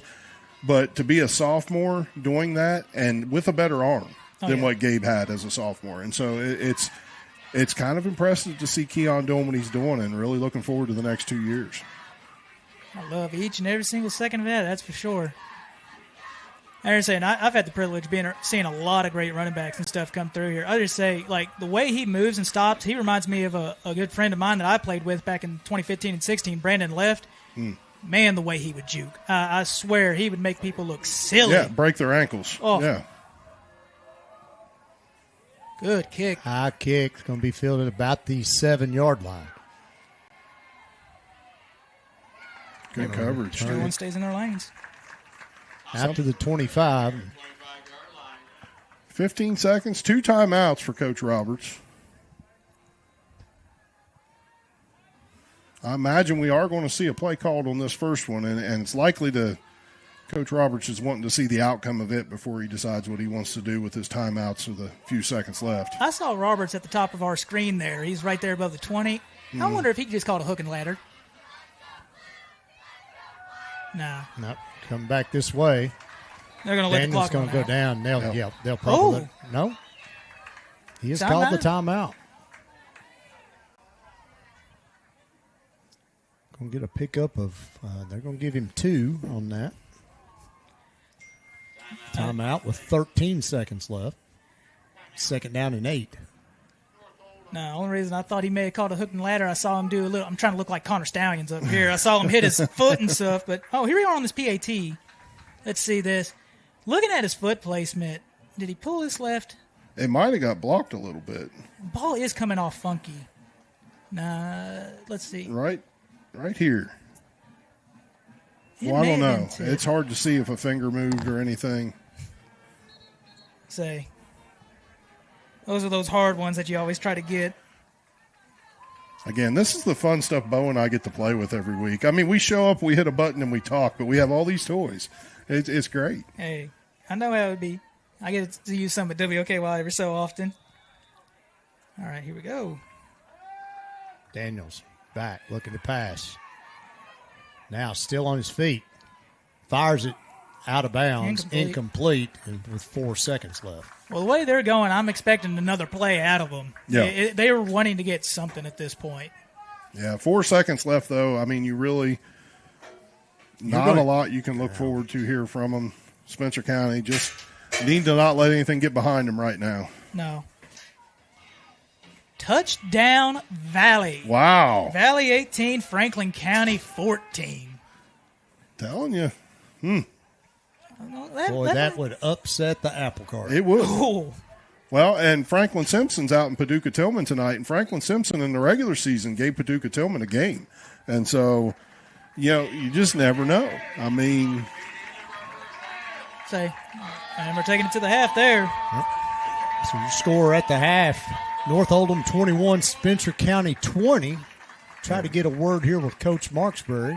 Yeah, I'm interested in seeing what that word might be. I mean, I'm sure he's glad that we've been able to respond, put some points on the board. I'm sure there's some frustration and some things that they're going to have to try to figure out in the locker room at halftime. You ask and you shall receive. Paducah-Tillman 14, Franklin Simpson 7. See, there we go. They hung with them. I believe the final score regular season was 35-14. Paducah-Tillman beat Franklin Simpson. But so many of the other teams that Paducah-Tillman had played, they're hanging a lot more points on. And so Franklin Simpson has been a team that's been able to keep them in check. But let's go down here. We're going to have Blaine Prim on the sidelines with Coach Marksbury. Hey, Coach, it's been an absolute battle so far. Great way to end the first half. Just what's the message to the team for the second half in the locker room? Just keep plugging along. We got to find a way to get a couple of stops. And we told them before the game, nobody's going to stop us except us. And the times that we've been stopped, we've blown blocking assignments. We've blocked out when we're supposed to block down and stuff like that. But you can see we're starting to get ourselves under control a little bit. We've got to get up here and figure out some coverage to where we can just, they're throwing the quick outs and stuff like that. But, we give that stuff up some of the time, but we don't want to give up the big passes. But, look, great half of football. We're going to get the ball when we come out to start the second half, and probably going to go down to the end. Thanks, Coach. Thank you, Coach, and thank you, Blaine. And we're going to step away here for just a minute. Your score at the half, North Oldham 21, Spencer County 20. We'll be right back on GHP Sports.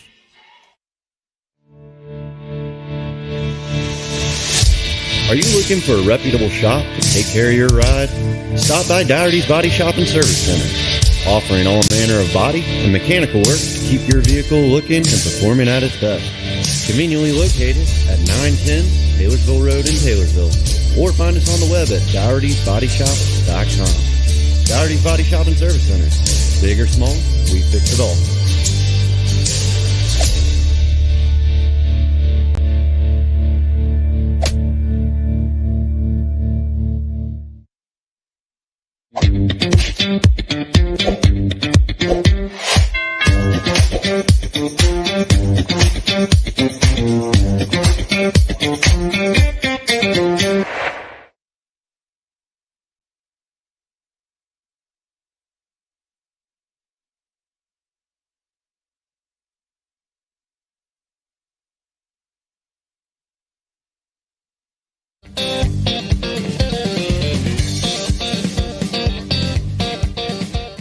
Hi, I'm Kelly Hubbock. And I'm Angie Robin. And I'm Derek Jewell, and we're local agents with Brown Realty based right here in Spencer County. Spencer County isn't just where we work. It's where we live, raise our families, and invest in our future. Our kids go to school here. We shop local, support our small businesses, and are proud to be active members of this community. We know this town, every back road, every neighborhood, and every familiar face. We're proud to serve our friends and neighbors with real estate guidance they can trust. Whether you're buying, selling, or just need honest advice, we're here to help today and for years to come. We're your local team. Rooted in Spencer County. And ready to work for you.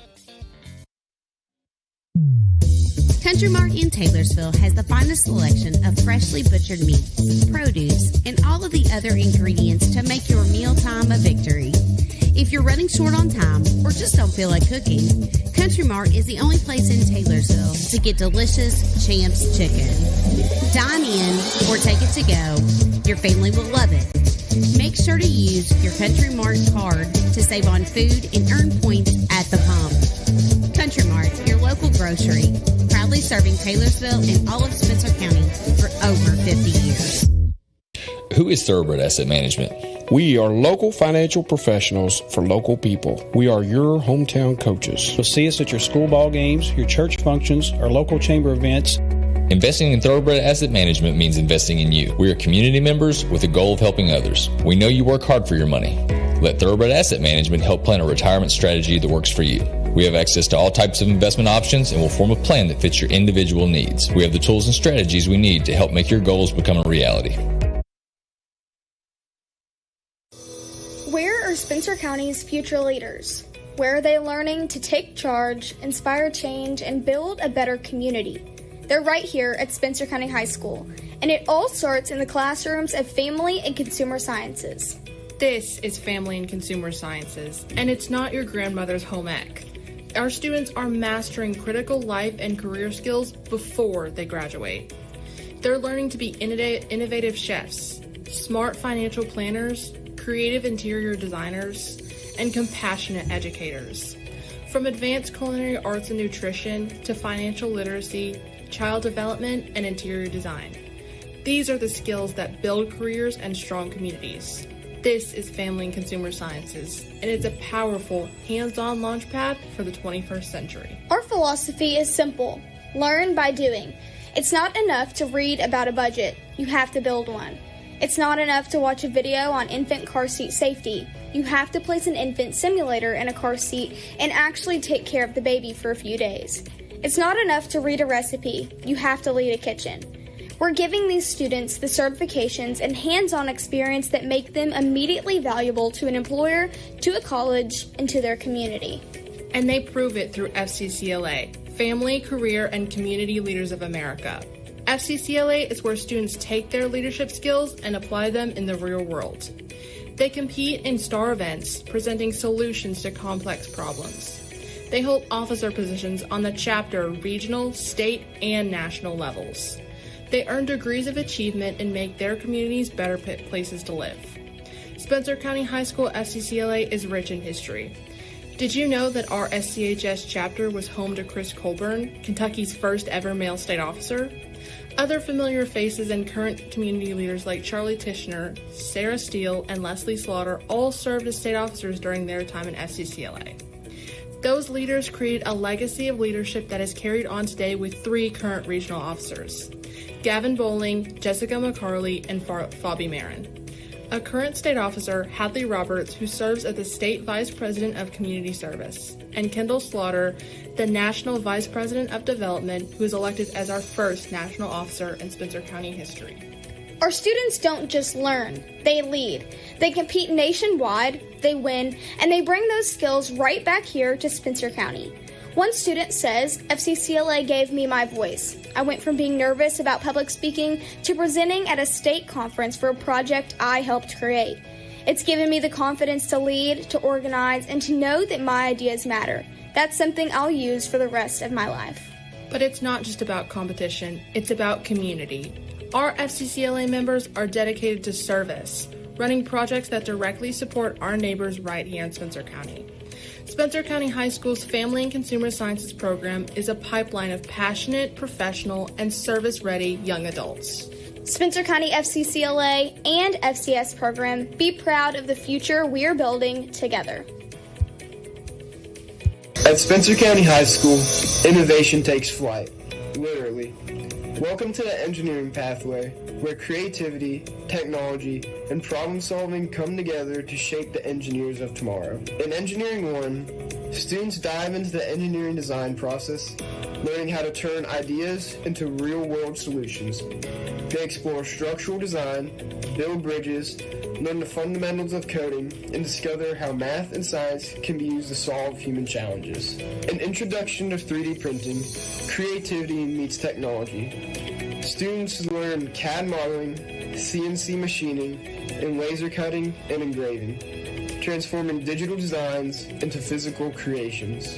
From custom board games to Veterans Day projects, our students even partner with 5th graders from Spencer County Elementary to design and build together. In unmanned aircraft system, students take engineering to the skies. They learn drone coding, autonomous flight, and aerodynamics, gaining skills that are shaping the future of technology and transportation.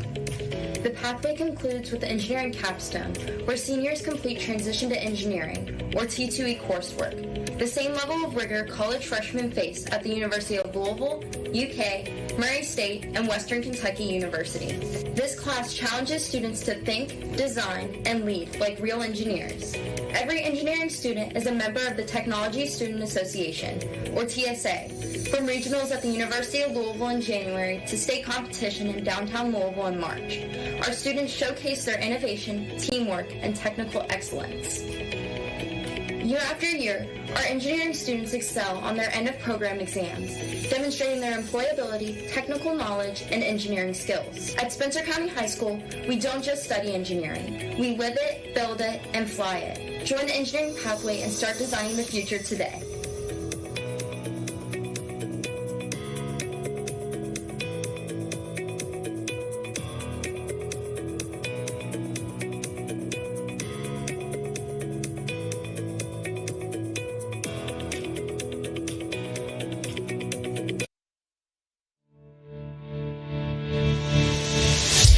Are you looking for a reputable shop to take care of your ride?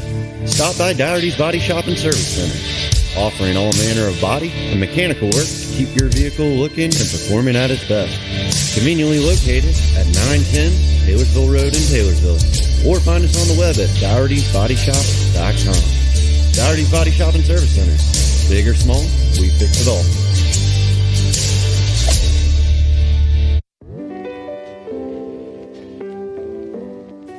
Hello, I'm Sean Willard, Principal Auctioneer, Broker, and Co-owner of the H. Berry Smith Realtors and Auctioneers. I'm a third-generation auctioneer, been in business over 20 years, and learned the business as a young boy under my mentor, Barry Smith, my grandfather, Bill Willard, my father, Paul, and my current business owner and partner, Jimmy Willard, my uncle. I've learned over the 20 years in being in the auction business that most auctions come with a problem or situation that needs to be solved. Let our experience and national exposure be your solution to all your auction needs. Give us a call today.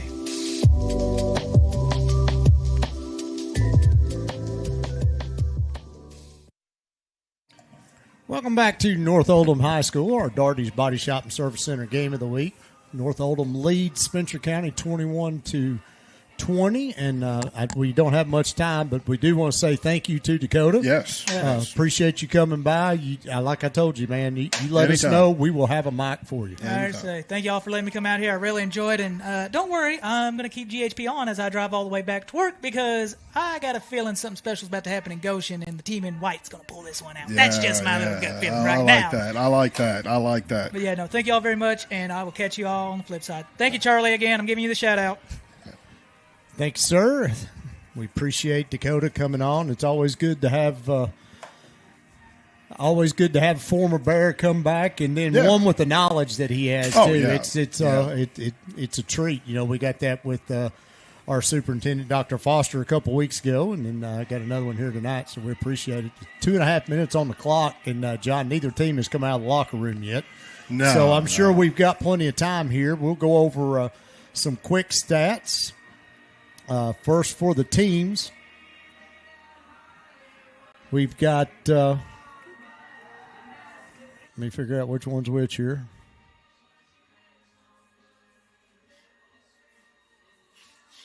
All right, Spencer County, 11 first downs, 26 rushes for 178 yards. Davis is 4 of 7 for 59 yards, 33 total plays for 237 yards in the first half, averaged 7.2 yards a play, 2 of 6 on third down, 1 of 4 on fourth down. For North Oldham, 10 first downs, 13 rushes for 130 yards. Daniels is 7 of 12 for 115 yards, 25 total plays for 245 yards, 9.8 yards per play, 3 of 4 on third down. They have not went for it on fourth down. Then individually, we'll go with Spencer County first. Davis, 4 of 7 for 59 yards. Jake Green's run the ball. I think I went the wrong way. Sorry, right everybody. here it is. Bo's over there trying to figure out this fancy adding machine he has in his hands with the.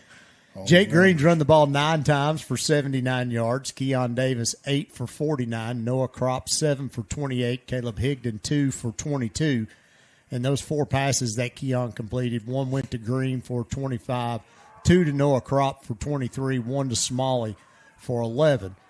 And for North Oldham, Daniels is 7 of 12 for 115 yards. He has ran the ball 8 times for 105 yards tonight. And again, we said coming into this game, through 11 games, he only had 129 all year. Yeah. Ronan Renton has run the ball 4 times for 29 yards. And he has completed those 7 passes. And they don't have the numbers on here of who they are. But one's got 51, 149, and 1 for 15 yards. So that is our stats from the first half.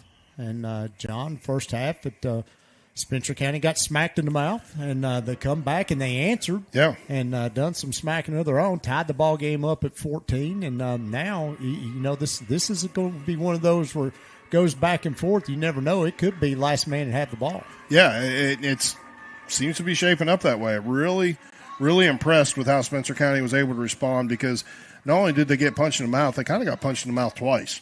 That early 14-point lead, and the Bears, even on the sidelines, they looked like they were down. Able to put together a good drive, put some points on the board. Picking up those first downs when they went for it on fourth down have been massive momentum swings for the Bears. We'll keep everybody updated right now. 4 seconds left to go in the half over in Frankfort. Valley leading 20-14 over Franklin County, and threatening right now. Ball just went out of bounds, and they have time for one play, it looks like, before they go to the locker room, as Valley's trying to see if they can't put some more points on the board. The ball's on the 28. Both teams now out on the field, as you can see, and get ready to get this second half going. Spencer County will receive the kickoff to open the second half, and the opportunity to get some points on the board and take the lead here. Yeah, and that's big. And, the one thing right now the Bears have to contend with is that missed PAT. It did look like it was maybe blocked a little. I know we looked at it at Country Mart Instant Replay, kind of hard to see it on our screen that we have up here in the press box, and to see if a finger moved. But still, having something like that happen, you never want those little aspects of the game like that to become big aspects of the game. You don't want those to come back and haunt you. So important for the Bears to be able to get some points on this opening drive. And, Bo, honestly, if they get a touchdown, then you're looking for them to go for 2. You want to try to get that spread back out to a 7-point lead. North Oldham, they have a great kicker. Not going to have an issue with that. They're going to have opportunities if they score to be able to get their PAT. Just kind of need to make up that difference once again and get us back on the positive side of that. But trying to find some scores. John, give you the score of the Valley Franklin County game. Other games that we're trying to pay attention to tonight. Woodford County leads over Collins. That game's at the half. Corbin leads Lincoln County 27-0. Lloyd Memorial beat Henry County tonight 48-20. Trinity leads Simon Kenton 43-0. Fairdale leads Butler 21-0. Boyle County beat Wayne County. That game was actually last night, won 42-0. and I've got Logan County over E-Town 35-0 at the half. So if you want to play the game of looking ahead, Spencer County wins here tonight and Franklin County wins. Spencer County will go to Franklin County next week. But if Franklin County loses that game tonight and the Bears win, it looks like we'll be going to Logan County. That's kind of what it's showing right now. That also depends on the Paducah-Tillman game. Yeah, Franklin Simpson, Paducah-Tillman playing out there in Paducah this evening. If Paducah and Franklin County both lose, Spencer County will actually host next week the third and round probably be Franklin Simpson. Probably Franklin Simpson. And so, it's a lot of things can happen. We sit here and look at these playoff matchups, and you look at the teams that have performed all year long and seeing what they've been able to do, and you kind of just predict it in your own mind that this is the right way, this is how it should work out. And at least for Valley right now, Valley's saying, hold up a second. We didn't make it out here. We didn't make it this far into the playoffs, this season to just roll over and let Franklin County win that game. And so Valley doing a great job in it, using a lot of different weapons. They have a passer, over 1,000-yard passer on the season. They have 3 different runners that run for around 300 to 400 yards on the season. And so multiple weapons. And if our viewers at home, if you remember us, the Bears, playing Franklin County, it was the use of multiple weapons that really hurt the Flyers, and the fact that they weren't able to key on any one guy to try to slow down our offensive attack from the Bears. And Valley and the Pirates, they're going to be able to do exactly the same thing in that game to try to multiple people try to attack Franklin County. But Franklin County, the 1 seed in the West, and they're on the ropes right now as they go into the locker room at halftime. Manual leads Male 14-7. That game's got 9 minutes left in the fourth quarter.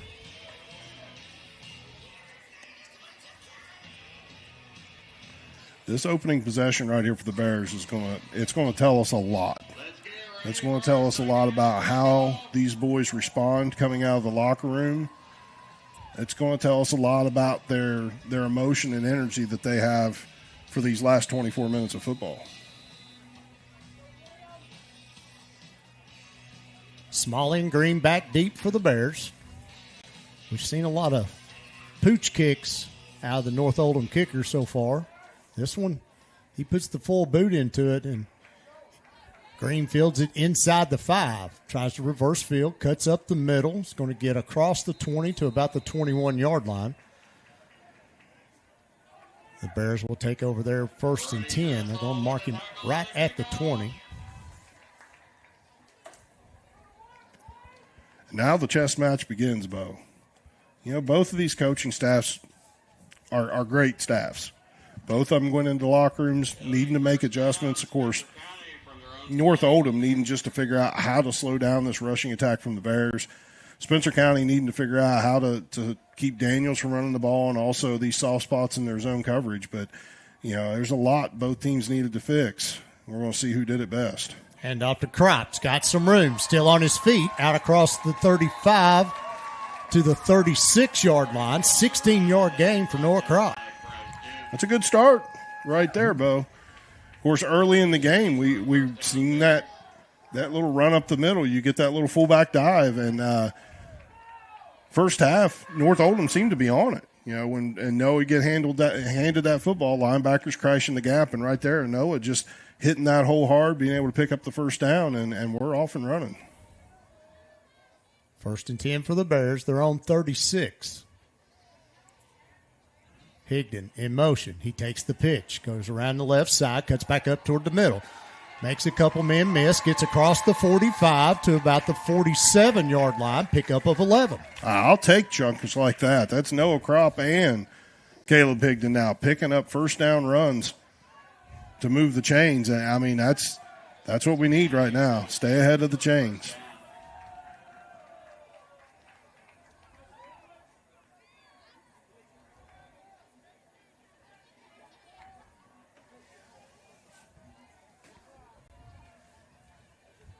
Bears with the ball, throw on 47. Higdon again in motion. Again takes the pitch. Same play. Cuts back again. Got some room. Gets across the Going to go down about the 39-yard line. Yeah, another first down. Chunk yardage gained by the Bears. 13-yard gain for Higdon. And we talked about it a couple times now. North Oldham has struggled defensively against elite rushing teams. And I'm not saying this just because I'm a homer. You watch the Spencer County team, and they are an elite running team. Crop up the middle. He's got room. He's going to get close to the sticks. Going to be about a yard short, but that'll bring up 2nd down and 1. Spencer County, sure. I guarantee went into that locker room, Bo, and they were challenged by the coaching staff. I know they were challenged by the coaching staff, and they come out here and they have responded in this first possession.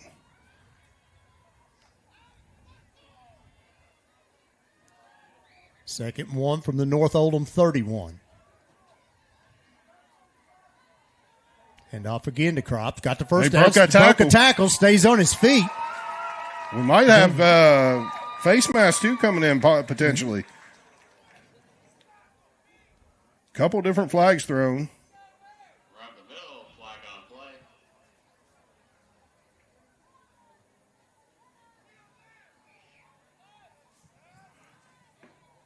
Officials want to talk about it a little bit. Bears are walking back like it's on them.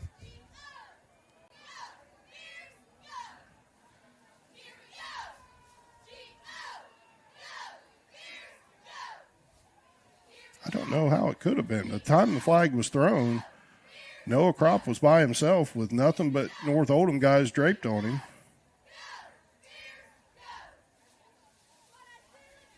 I mean, honestly, Bo, that's why I assumed it was a face mask. No.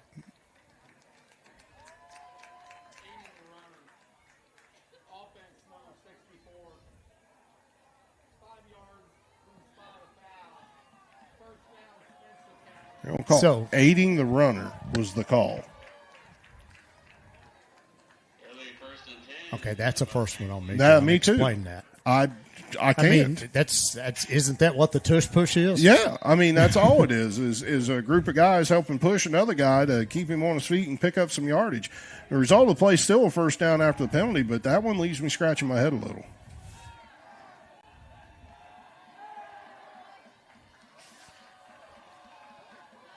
Oh, Davis fakes the pitch, still on his feet. He's going to get down inside the 10. Another first down for the Bears.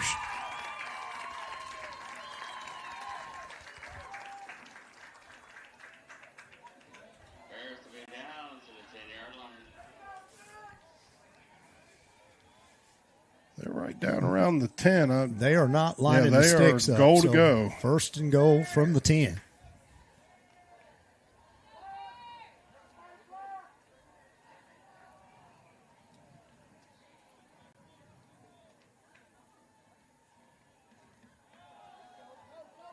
I lost that one, Johnny. Up the middle. Yep. Noah Crop up the middle, down to about the 5, where they're going to spot him. 5-yard gain for Crop.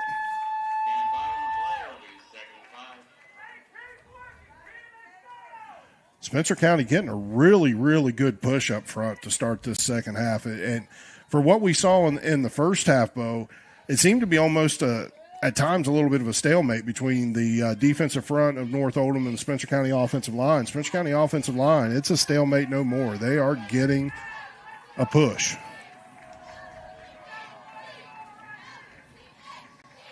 Hand off up the middle to Crop. He gets forward, maybe gets a yard out of that. Yeah, I think that's what they're going to give him. Yep. No gain on play. Tackle by So that bring up 3rd and goal from the 4.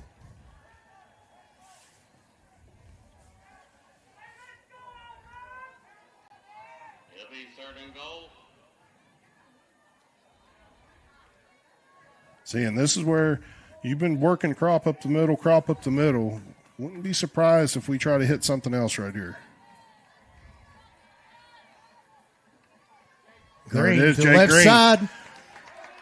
Wait for it. No, they've got him down. They're showing him down. Going to spot him just shy. I thought he was in, Bo. It's hard to see from here. That horrible horribly colored field made it difficult to see the goal line. We do not have a camera down on that end this week, folks, being on the road, but that ball has got to be inches away from that goal line. Big 4th and goal right here. Bears need to score. Davis keeps it himself. He's in. Touchdown, Bears!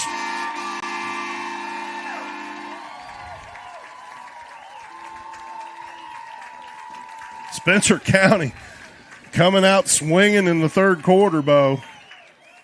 Big drive for them right there to put points on the board. Yeah, we talked about that chance to double dip and able to do just that. Of course, offense is going to stay on the field here. Coach Marksbury is going to see if he can get those 2 points to try to get this lead back out to 7.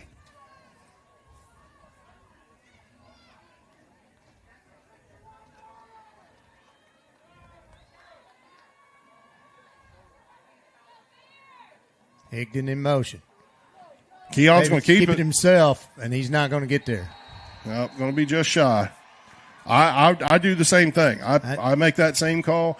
Now we're at a 5-point lead. You're still forcing a touchdown. A field goal does not help North Oldham at all. But here the Country Mart instant replay of the touchdown is Keon just able to go off to that right side as his line was able to get a good push there, fall forward and across the goal line for the touchdown. And, Bo, I mean, that's what you want from your team coming out of the locker room. 10-play, 80-yard drive. Took a little over 5 minutes off the clock. And, again, we talk about it all the time. Sometimes your best defense is to keep their offense on the sidelines. Yep.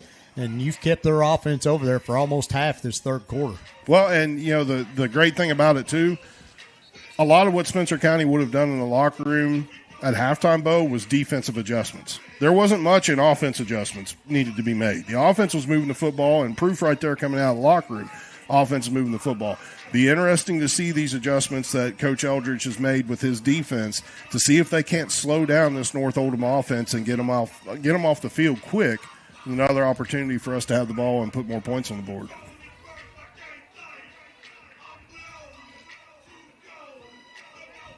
Bears' first lead of the game.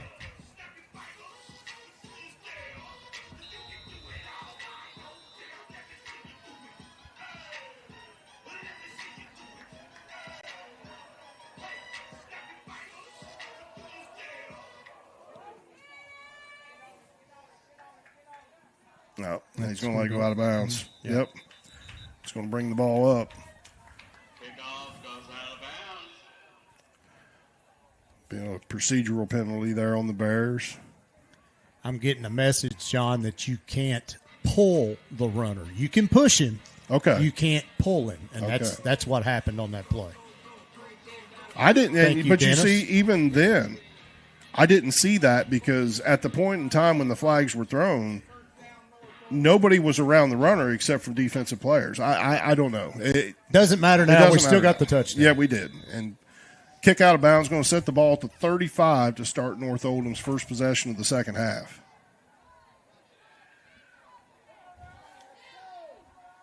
Hand off to Renton.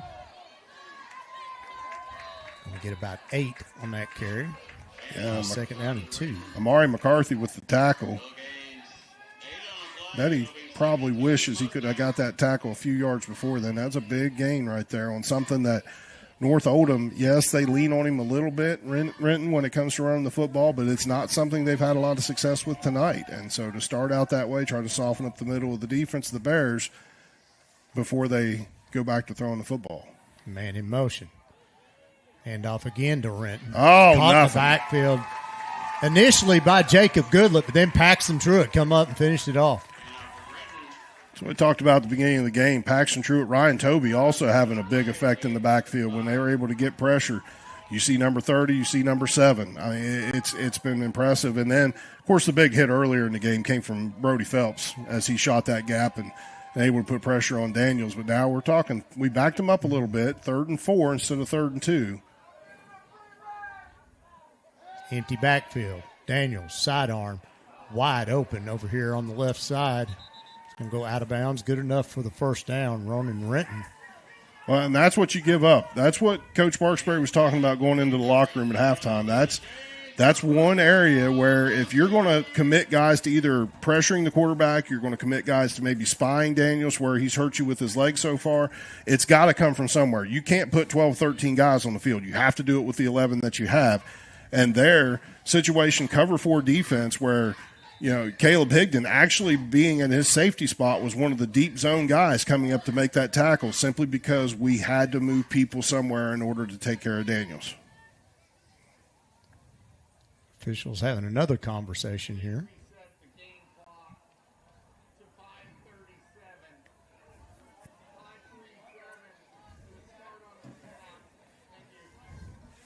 And why is it starting on the snap? I don't understand that. It should start on the ready to play. Daniels again. He's got time. It's it out to the flat. Catch is made by Neesmith. He's going to get another first down. And again, something that we're going to give up. I mean, you're going to have these soft areas in the secondary in order to slow down the running attack. I mean, it's a pick your poison. And right now, Spencer County, like Coach Marksbury talked about, not wanting to give up the deep ball, not wanting to give up the big play, but you got to give up something. And North Oldham, they're taking advantage of it. Are we going to get a false start? I don't think. Yeah. Yep. Spencer County did not cross the neutral zone. We are going to back them up 5 yards. False start. Coach Eldridge called that one. He was right there in that official's ear.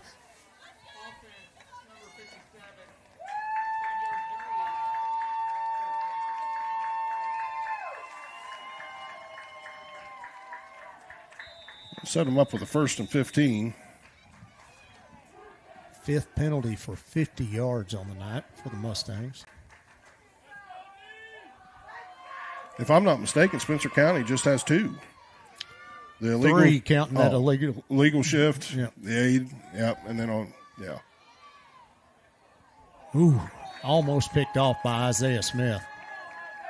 I don't know where Daniels was throwing that one. I don't either. I don't know that he was sure where he threw it. We talked about how he throws as a quarterback, a hitch in his pass, and a little bit of a sidearm action with it too. Bo, you and I talking about it the other night watching film that he almost throws the ball at times as if he's a third baseman going to first, trying to throw across his body, across his chest a little bit. Doesn't always have the cleanest release and cleanest arm action, and right there it cost him some accuracy and cost him a few yards.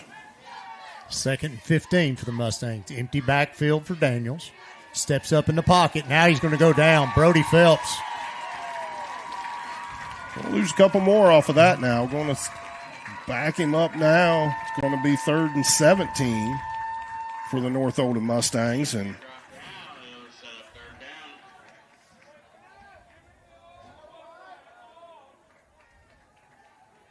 now we're getting to a spot that hopefully be a little bit easier for the Bears to defend. Giving up some of those dink and dunk type of passes in the flats, Bo, that, they're picking up 8-10 yards. They're needing 17, and that's a big chunk to have to get.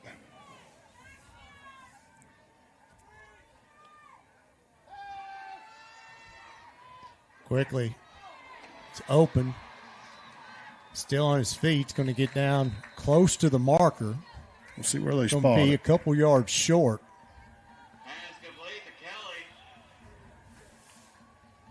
Pass complete to Tyler Kelly. Gain of 15. Yeah, no surprise here. Coach Roberts is going to leave his offense on the field.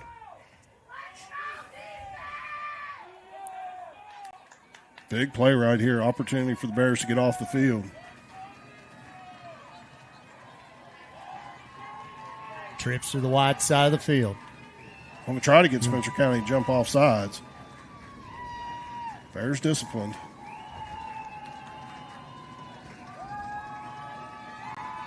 Tried to use that big body to drive forward. Yeah, he's going to get it. Yeah.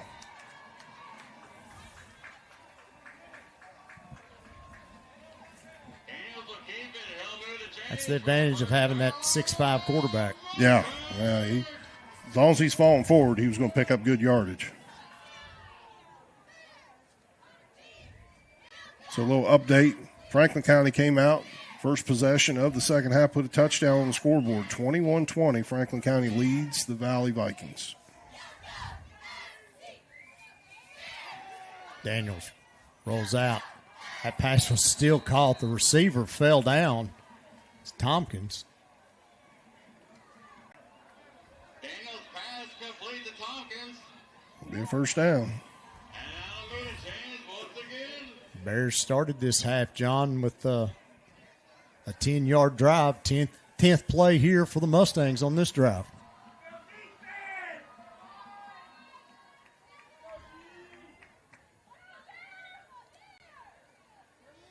Little shovel pass. Goes around the left end. It's going to get pushed out of bounds inside the 5. Yeah, it looked like they're going to mark him down about the 3. Yep. They can get a first down here. They'll be down on the 5-yard line. Well, they're going to say the 5 is what we're hearing now. Still going to leave him a couple yards shy. 2nd and 2 for the Mustangs. Trips to the right. Daniels keeps it himself. Thought about the option. It's going to be just short, but I believe he's got enough for the first down. Yeah, I think he does. He was, again, that falling forward, Bo, as tall as he is, able to pick up that first down.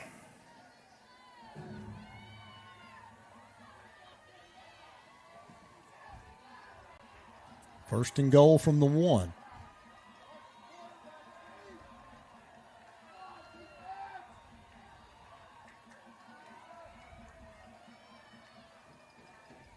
Handoff, Renton, touchdown Mustangs. Running right up the middle. That'll be a touchdown,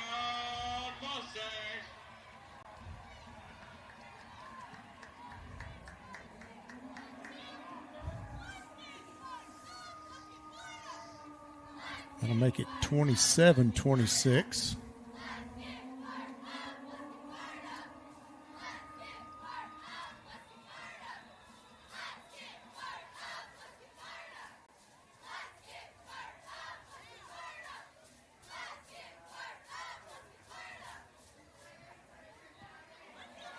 That kick is no good. He missed it. So with 1:58 left to go in the third quarter, North Oldham 27, Spencer County 26. Yeah, Spencer County, that whole drive, defense, I mean, they had bright spots. There were things that they did well, but then we talked about it in the Keys to the Game, Bo, about how there's going to be guys that if not, me, then who type of a thing, that you're going to be on an island. You're going to have to take care of yourself. You're going to have to make plays on your own. You're not going to have 3 or 4 other guys to help back you up on that like we have so many other times with some of the other games we played this year. Spencer County, each one of these players has to dig deep, play their position the best they can, and play it with everything they have, Bo. They're going to have to be able to make sure that there was not one more thing that they could have done in this game.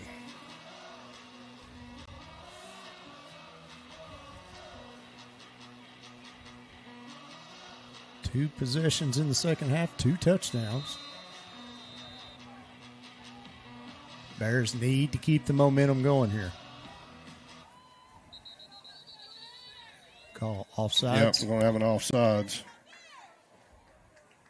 It's not really an onside kick. He's trying to get distance out of it, but yeah, but making it hit and make that funky it's making bounce. it hit, making it bounce, making it difficult to field.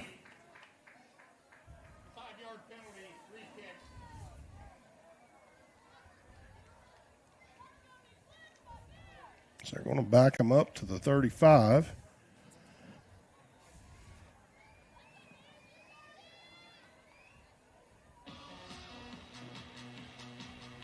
And great opportunity here for the Bears. It may only be 5 yards, but, I mean, any bit better you can do in that field position, it's huge.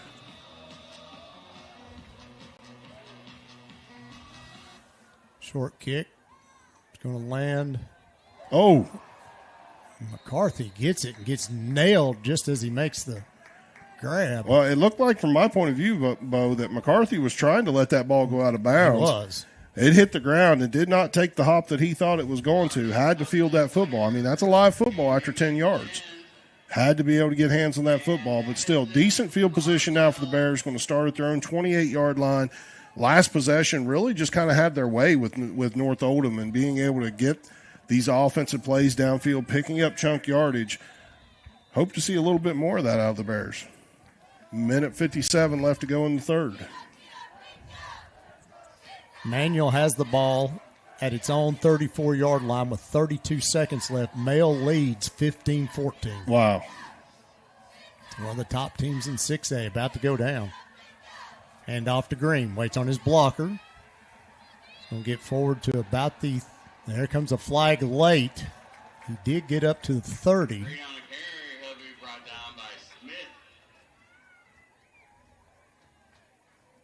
So it's going to be another penalty on the Mustangs.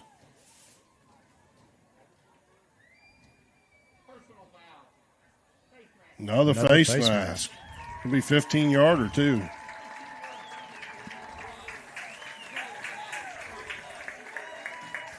Those are the big ones right there, Bo. Those are the ones that hurt.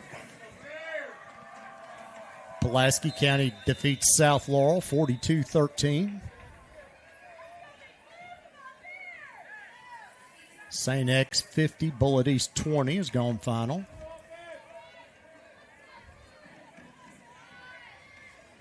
West Jessamine 24 defeats North Laurel 21. Oh, crop up the middle.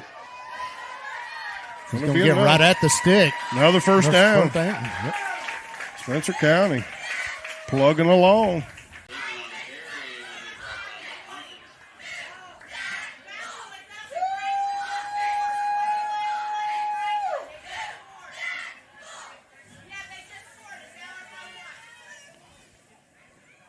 Trinity defeats Simon Kenton 50-0.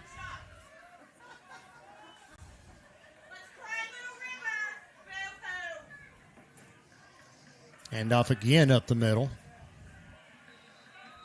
Yeah, North Oldham ready. Yep. They're ready for it there. Little update from Frankfort, Franklin County. Got a 45, 50-yard touchdown pass.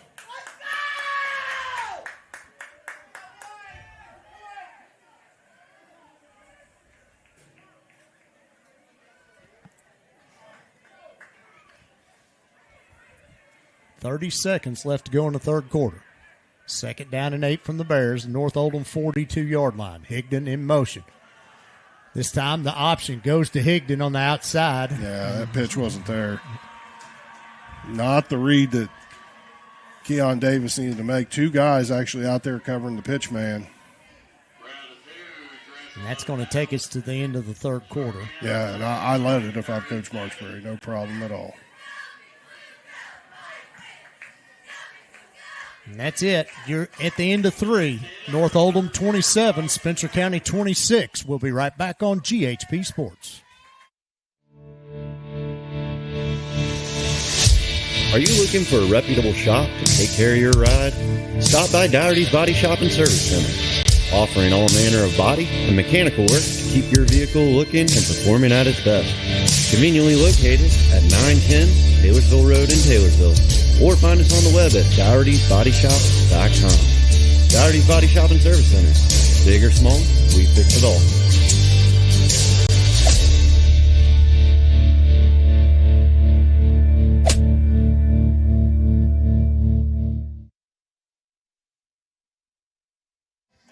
Welcome back to North Oldham High School for our Dougherty's Body Shop and Service Center game of the week. North Oldham leads Spencer County here in the second round of the 4A playoffs, 27-26. Yep. 12 minutes, John, is going to decide the fate of one of these teams.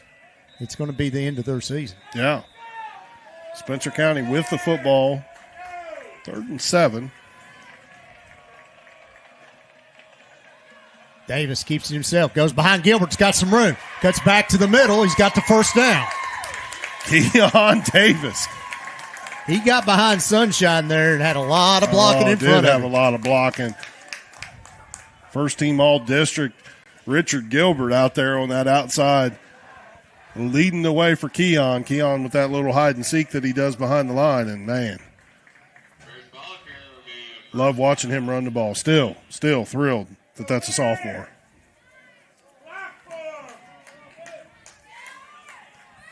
First and 10 for the Bears.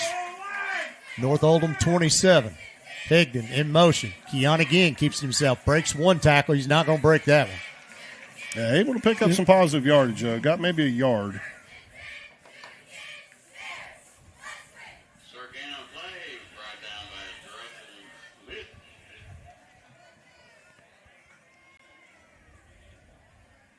Important possession here for the Bears as we tick down to 11 minutes left.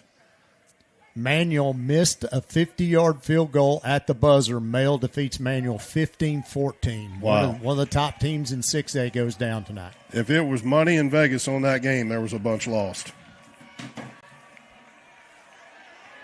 Jake Green around the outside. Can't find the edge. Might have got back to the line of scrimmage.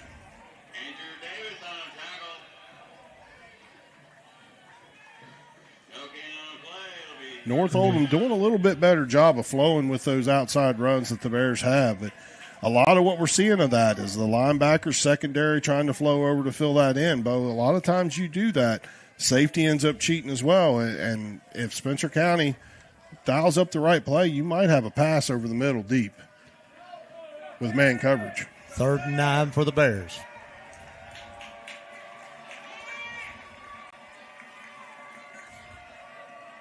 Davis drops back, looks to pass, goes out to Green, almost intercepted. It's going to be incomplete. Armin Smalley wide open in the middle of the end zone back there. That one hurt. Be 4th down here for the Bears. You got to consider Jackson. I don't know. And you're looking at about a 44-yard field goal. No. Yeah, maybe. Yeah, maybe you're right. 44. It might be a little long.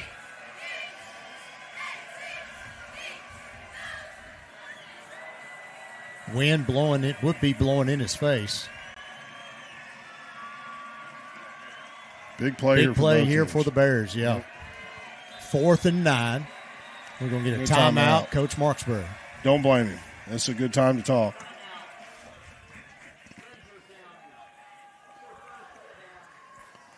See, and it hurt right there on that play. That 3rd down play, Bo, not getting positive yardage. It was almost either one of those you had to go for it all or you had to go for about half.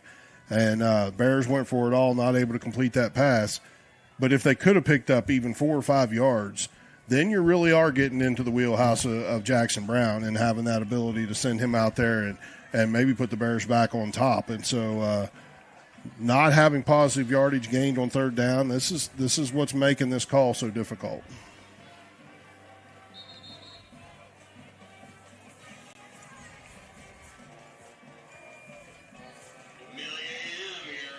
This is one of those, too. I mean, you and I talked about it when we were eating dinner tonight before we come here. You're likely to see some stuff you ain't seen before from the Bears tonight. I mean, it was making out to be that type of a ball game tonight.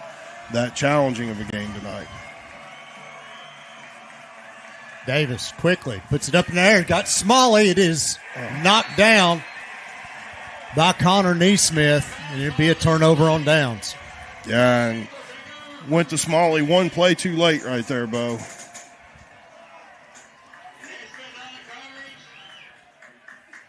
Look at our Country Mart instant replay here. This was the play before. Jake Green's going to roll out to the flats. But if you look, watch coming in on the left side of your screen, there's Smalley open deep. Would have been an easy 6. That's what I say. We went to Smalley, but it was one play too late. One play too late. Now, Coach Eldridge, his group's got to get a stop. You got to get a stop.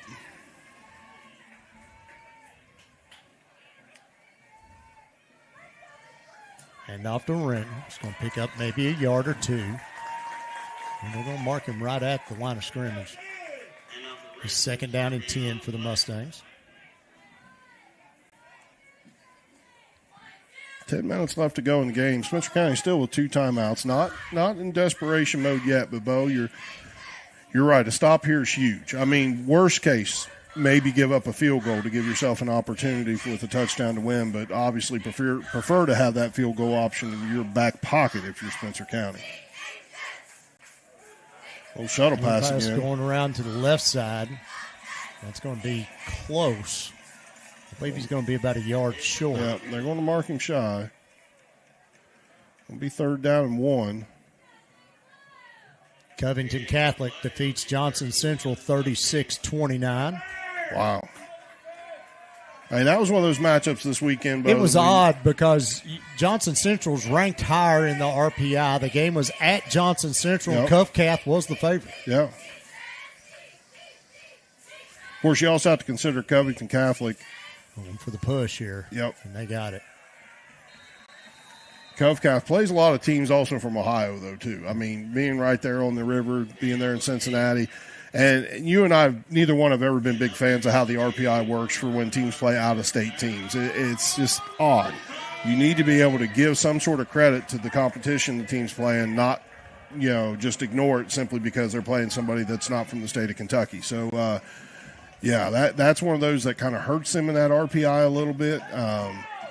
But still, Johnson Central, I mean, it was a great matchup. For the pass. Pass is complete.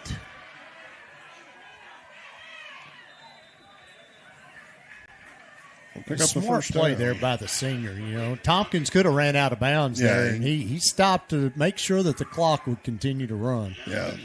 They are going to stop it long enough to move the sticks. But well, they didn't even do that.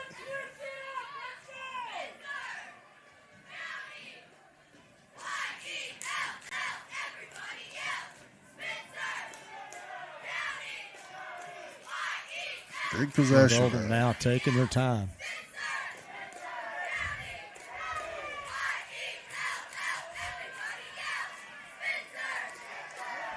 Trips to the left for Daniels. Pitch goes to Renton. Cuts back to the right. He's going to get forward for about 6 or 7 yards.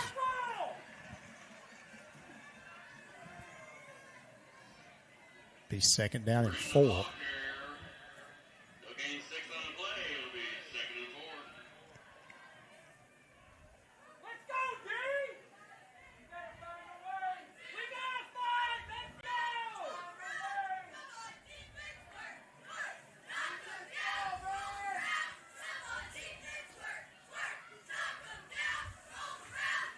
Eight minutes left in this one. Daniels rolls to the left. Fires back, goes long, and that could be Smalley's picked off. there. Smalley's got it. Comes out of the end zone. Cuts back. Going to get to about the 15-yard line. Big time play. Interception by Armin Smalley. Needed that.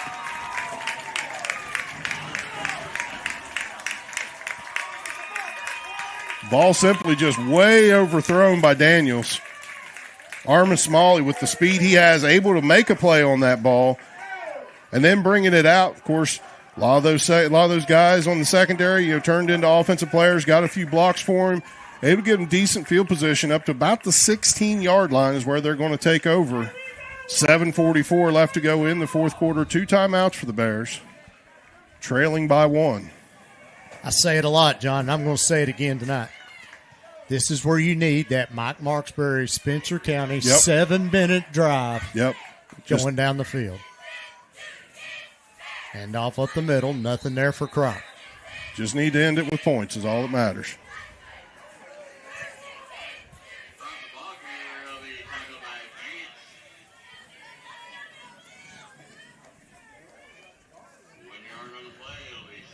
Second and 9 for the Bears.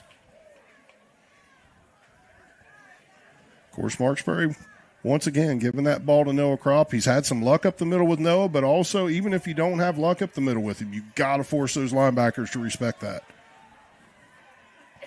That makes them stutter on those fakes. Green in motion. Davis looking to pass. It's going to be incomplete. Yeah, a little bit underthrown again. We saw that earlier. That's a very difficult pass to make if you're Keon Davis.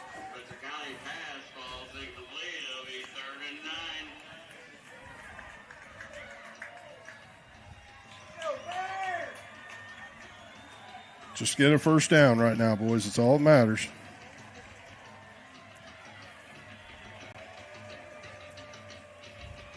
Big play coming up here, Bo. Clock stops with the incomplete pass. 6:59 left to go in the game. Bears trail by 1. 3rd and 9 from their own 17. Smalley and Higdon both out to the wide side of the field near us. Davis rolls out this way. Now he's cut back. Makes the man miss and then goes down. He's going to lose a couple. Slipped. It's going to bring up 4th down, probably 11. Yeah, you got to punt the football, too. You have to. You don't have a choice.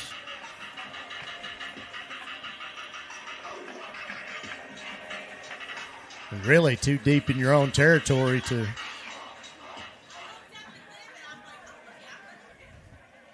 Well, it's the type of thing, Bo, you go for it, you don't get it. You're already in a spot where North Oldham's in a position where they could kick a field goal.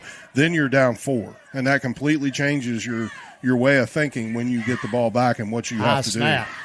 Harmon, he's going to run it, and he's not going to get it. He's not going to get it.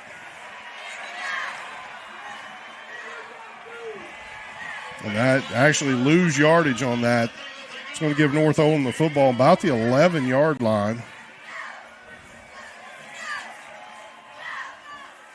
Now the question becomes, John, do you just let them score? The thought's there. It really is. Now, let of course, them score. They kick the extra point. You're down 8. You're down 8. Still You're down one one possession. score. And you save yourself a little bit of clock. I mean,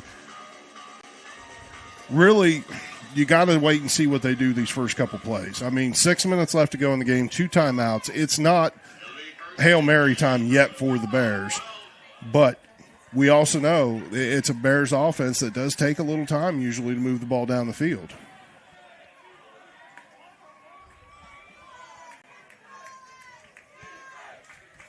First and 10. And off to Renton. Up the middle. middle. It's blown dead.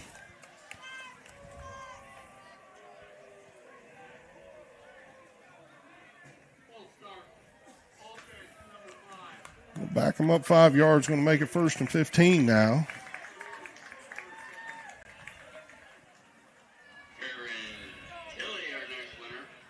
6:02 left to go in the ball game. 8th penalty on North Oldham tonight. Yeah, North Oldham not doing a very good job when it comes to Parrish defeats Sayre. Wow. And Newport takes down undefeated Covington Holy Cross. Wow. Renton again gets the ball up the middle, spins, take him down by McCarthy right at the 10-yard line. It's going to pick up about 7. Yeah, and North Oldham keeping that clock running. Under 6.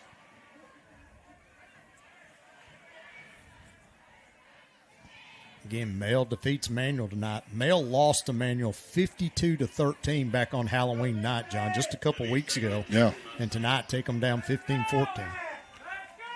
Be about 2nd and 10. And off again. And I think Coach Roberts is just happy with the field goal. Right now he's just he's testing the middle, taking whatever Spencer County's giving him. If he's able to get the touchdown, great. If not, he can kick the field goal.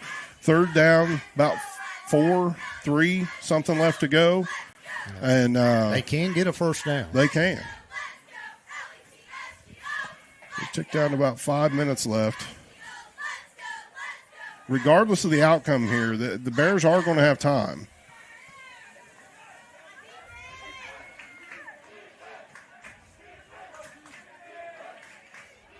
Tompkins in motion.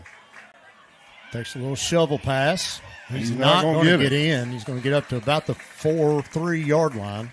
He's going to be shy of the first down. We're going to mark him at the 2. Yep, it'll be 4th down. So now question, Coach Roberts sends his field goal unit out there to pad that lead. No, they're going to give him the first down.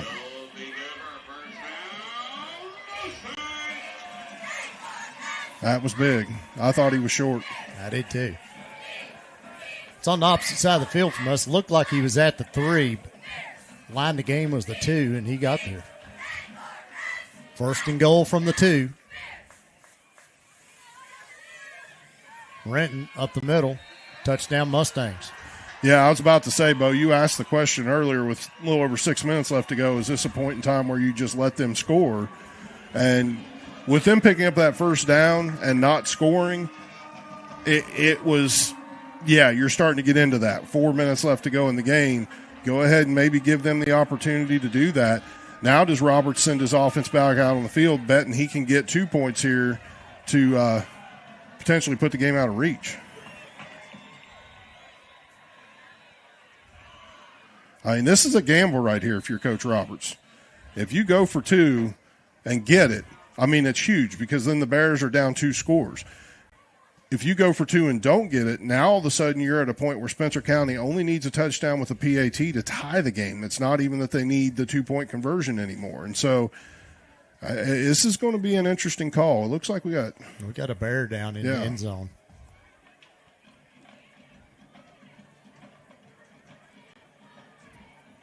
It's Caleb Higdon. Yep. He is up walking off the field. Yeah, free safety back there for Spencer County.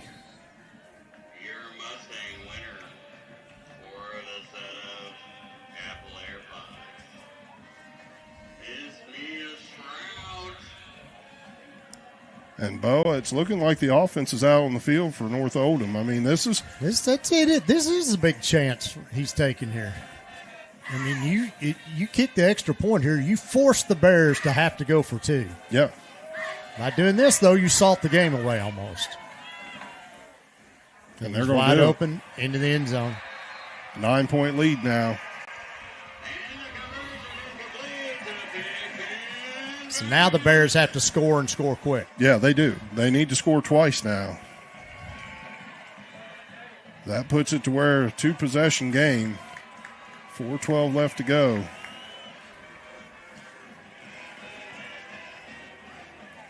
I'm not by any means dogging Coach Roberts for making that call. I wouldn't have made that call.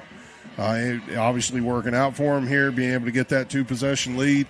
If I'm Coach Roberts, I'm kicking the PAT. I'm making it 8. He makes it. He looks like a hero now. But if that don't go in the end zone, he's the GOAT. Oh, especially if the Bears go down and score a touchdown. Yeah, because now you're looking at just going down touchdown, kicking a PAT, going to overtime. And, that was a gutsy call. Yeah, very gutsy call. 4 minutes and 12 seconds left.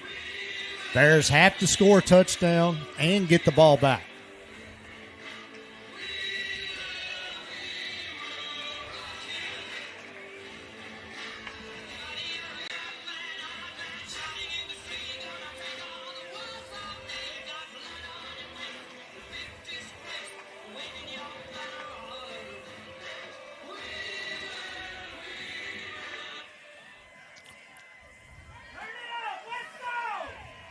Green brings it out of the end zone. Gotta go hard. Break loose. Now he's got some room. Oh, this is huge. He turns on the Jets.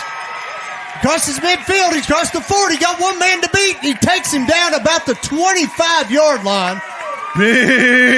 Big play right there for Spencer County. No flags on the field. Great field position. 3:59 left to go in the game. Spencer County threatening right off the bat. And like I said, Bo, got to score fast, and that's an easy way to get it started. They're actually going to mark that ball at the 23-yard line. 1st and 10 for the Bears.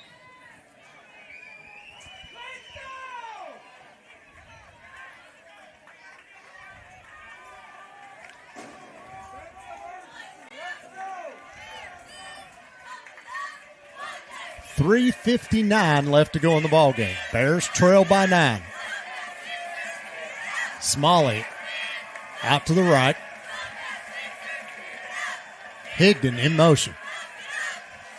Davis keeps it himself. He's going to get up to about the 20. Pick up 3.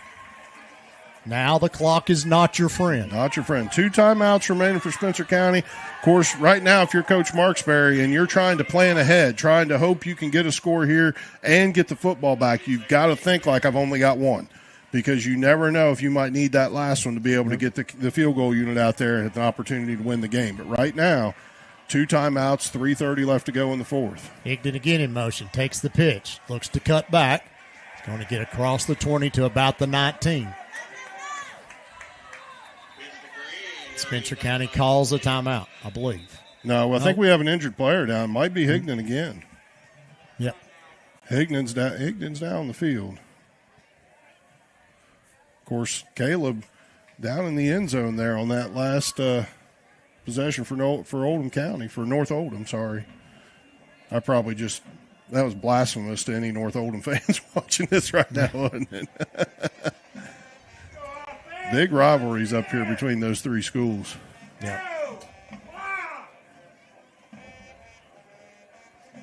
You talk about fun. Come this February, it will be must-see basketball over here this February between it could be three of the top four teams in the region. Oh, yeah. Yeah. Right here. And one of them is not going to make it to the region. Yeah, that's wild.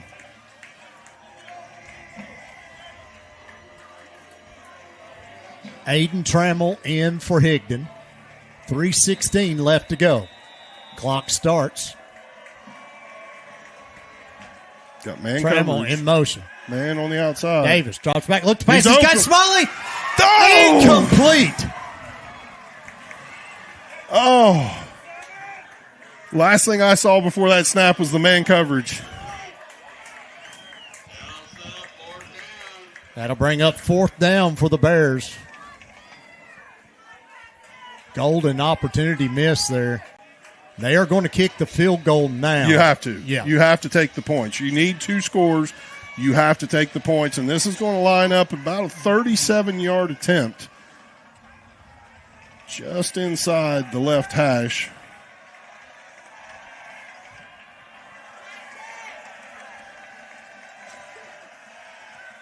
Nope. It's no good.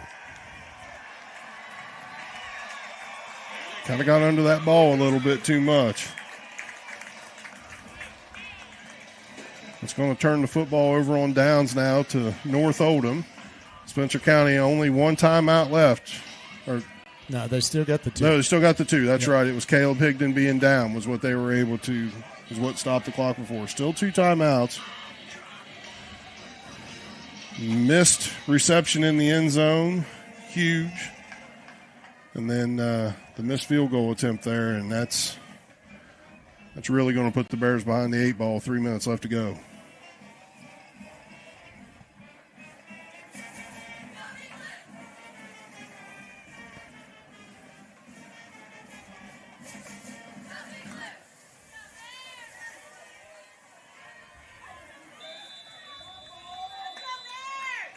You might see something a little out of North Oldham's character here. They're probably going to want to run the ball. Bears got one running on the field late.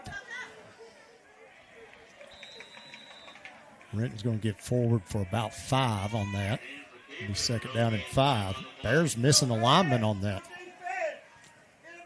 Yeah, it's still Spencer County saving time out right now.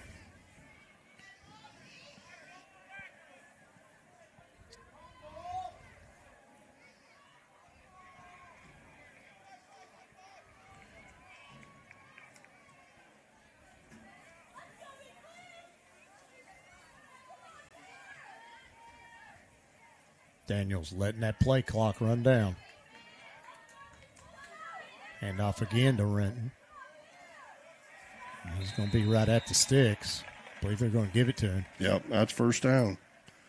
That's big right there. Spencer County's going to have to start using their timeouts. I want to remind everyone, stay with us after the game. We'll have our Trevor Brown Construction Player of the Game interview. We will also have our Brown Realty on Main coaches interview.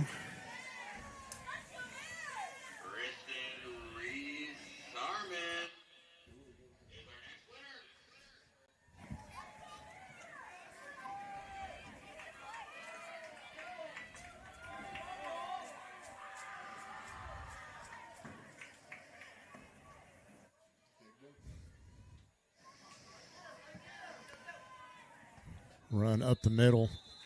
It's going to get back to the original line of scrimmage. It'll be 2nd down and 10.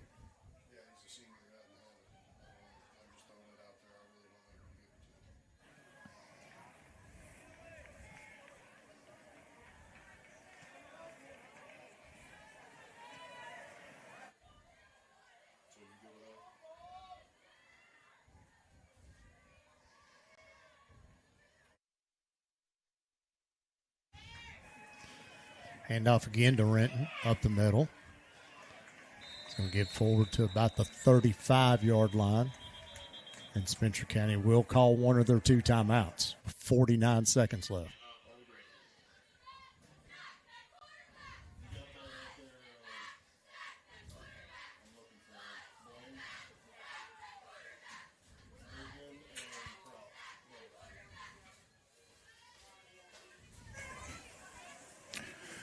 Spencer County, yeah, like you said, use that timeout. 51 seconds left to go. It ain't looking good. Not looking good. But been a great season so far for the Bears. Hate to see it go down this way. I mean, keep in mind, North Oldham, tomorrow morning they're going to feel this game. You know, they know they played somebody tonight with the Bears. And tough way to see them go out. Of course, when you get to the playoffs, there's only one team that's going to finish the season with a win, and for each class. I just hate to see ours come tonight, our loss.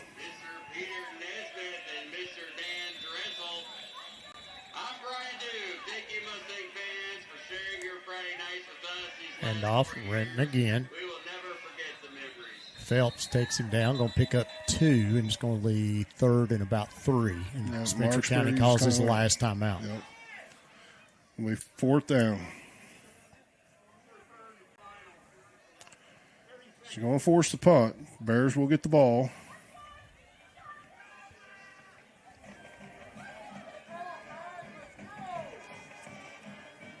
Starting out the game, John, was tough. You get down those 14 points, but on the backside of that, the Bears had opportunities.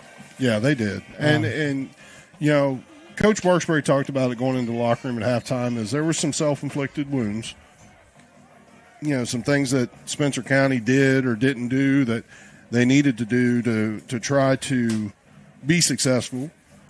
And, of course, you see them go out in the second half and continue to fight. And that's something we've seen from this Bears team all year long is they're fighters. You don't expect anything any different. No. Crop and Green back deep. Mustangs in punt formation. Daniels, high punt. It's going to land and take a North Oldham roll down inside the 30. Roll back. Going to mark it about the 30-yard line. And the Bears will have 34 seconds. Got to have 2 scores with no timeouts. Yeah, that's a tall task right there. Honestly, this is not me saying that I would give up or anything because you're always in the fight. You're always trying. If I'm Coach Marksbury, though, my seniors who haven't played are going to be on the field right now.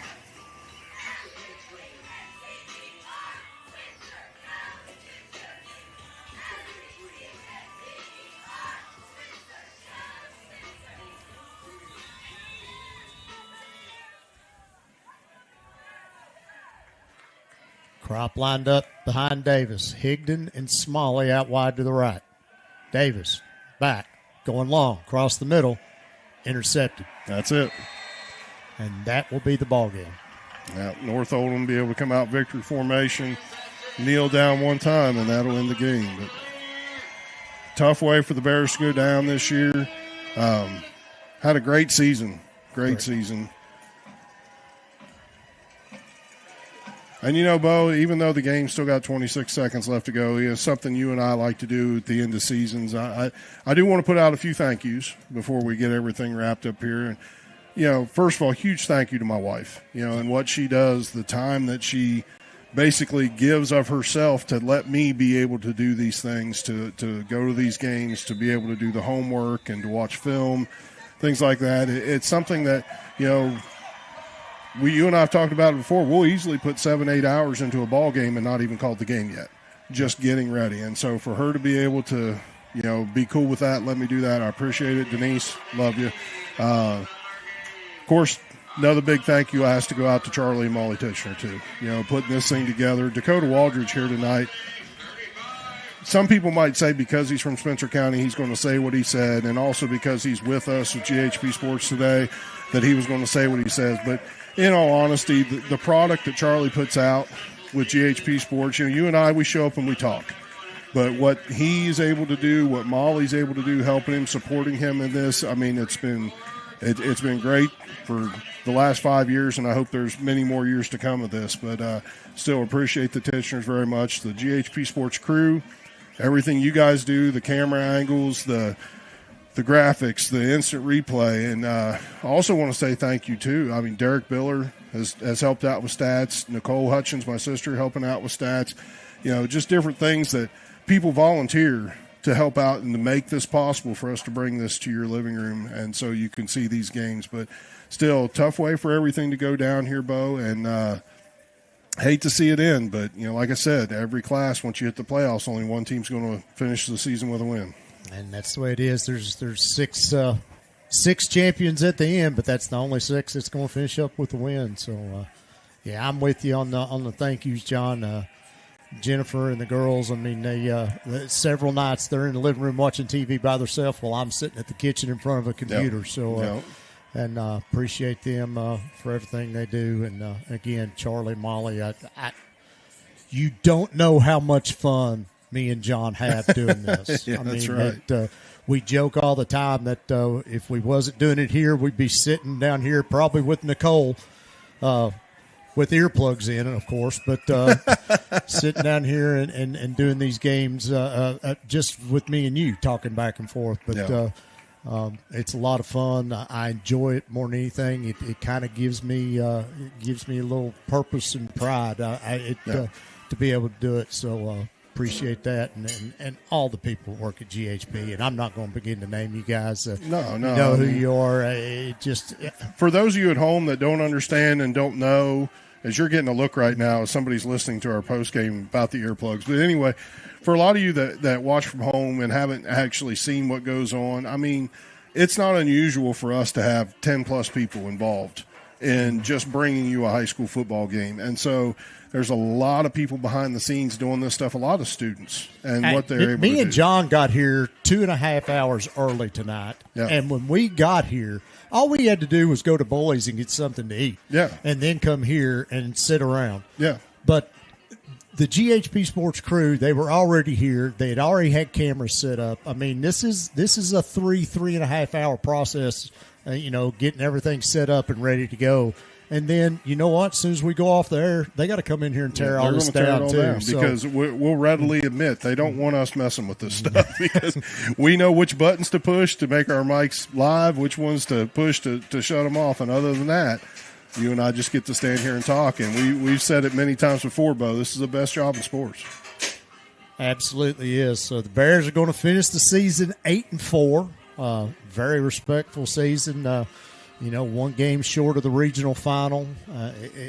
It's amazing what Coach Marksbury and this staff does with these kids every year. And again, look, the Bears are going to lose some impact players, seniors that's going to be leaving and graduating this year. But this is a young group of kids out here, and there's a lot of good years in the pipeline for Coach Marksbury and this group. Yeah, there is. And, we talked about it multiple times during the game, Keon Davis being a sophomore, Jake Green, sophomore.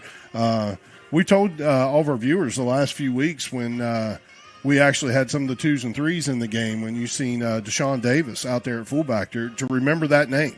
You're going to hear that name quite a bit and what he's able to do running that position. And, of course, having Noah Kropp being a senior running that fullback, you're going to be looking to somebody to step in and fill that position. But a lot of guys out there are going to be returning for the Bears next year. Look for good things from Spencer County next year. I mean, not that there weren't good things this year, but just a lot of talent on that field that's going to be back dressed in the blue and white. Paducah Tillman has run off with the Franklin Simpson game, John. 49-14 is the final.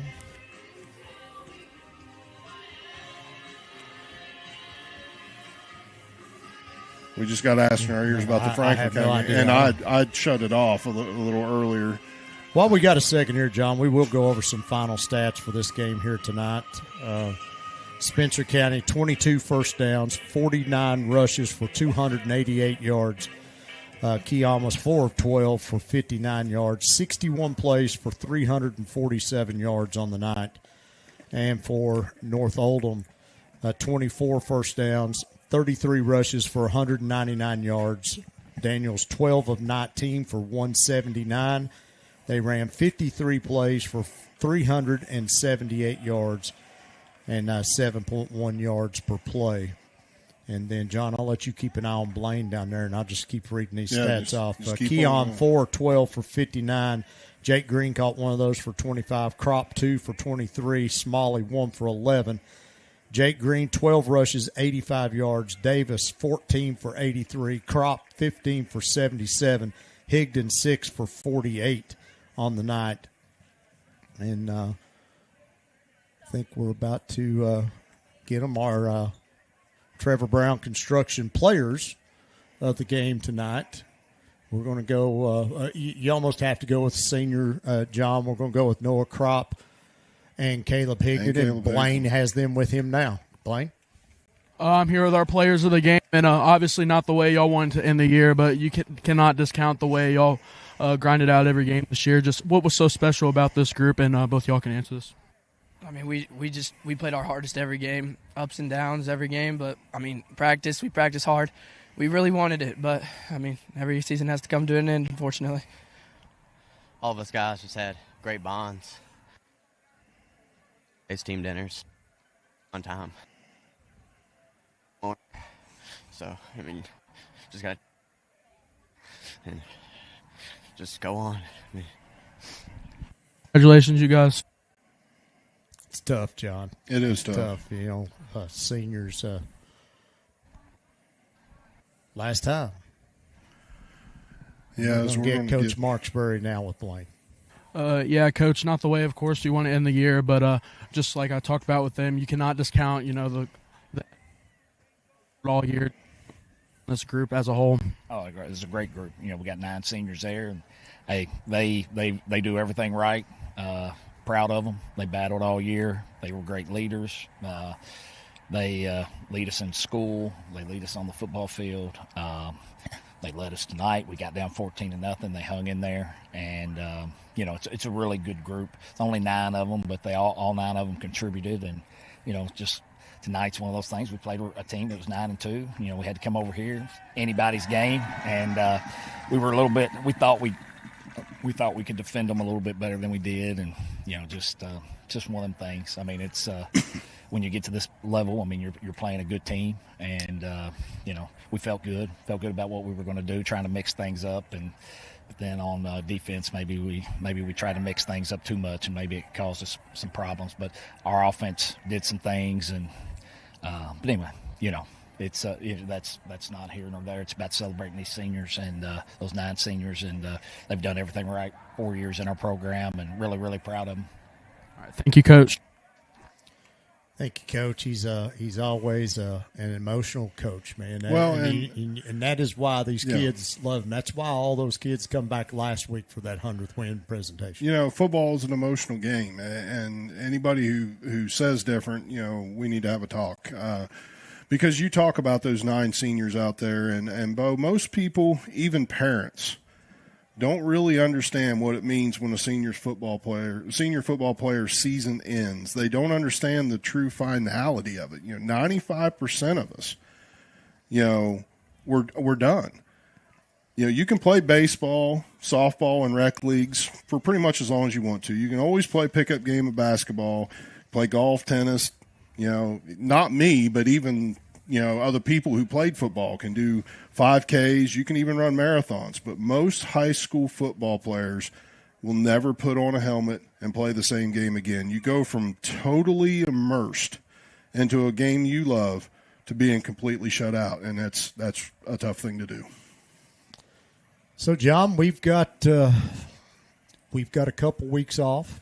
Yeah, we do. Now that you think about it, and we take a step back and take a breath after that game, and but big things on the horizon. Big things on the horizon for GHP-SPORTS, and basketball's right around the corner. December 2nd, the boys play at home. December 3rd, the girls play, and we'll have both of those games here on GHP-SPORTS, so we look forward to being in your living room for those. But for the football season, it has come to an end. Spencer County finishes 8-4 after the loss here at North Oldham High School. 35-26. And, John, any final words, anything you want to say before? No, it's just it's always tough. It's never fun to have that loss that ends your season. And but, football, talk about it being an emotional game. It's a very educational game, too. There are so many things, so many life lessons and things that these kids will use as adults that they learned out on a football field. Working as a team, the setting those personal goals, to being responsible for your actions and accountable for things. And a lot of that comes from this, and it comes from a great coaching staff that's there to teach them those lessons and help them grow up into the young men that all of us from Spencer County are proud to claim. So we are done here. So, again, your final score, North Oldham 35, Spencer County 26. John and I will next be on the air December 2nd. As the boys take on Evangel Christian at home. That game starts at 7:30. The pregame won't be as long as football. No. Probably 10 or 15 after 7 is when we'll come on.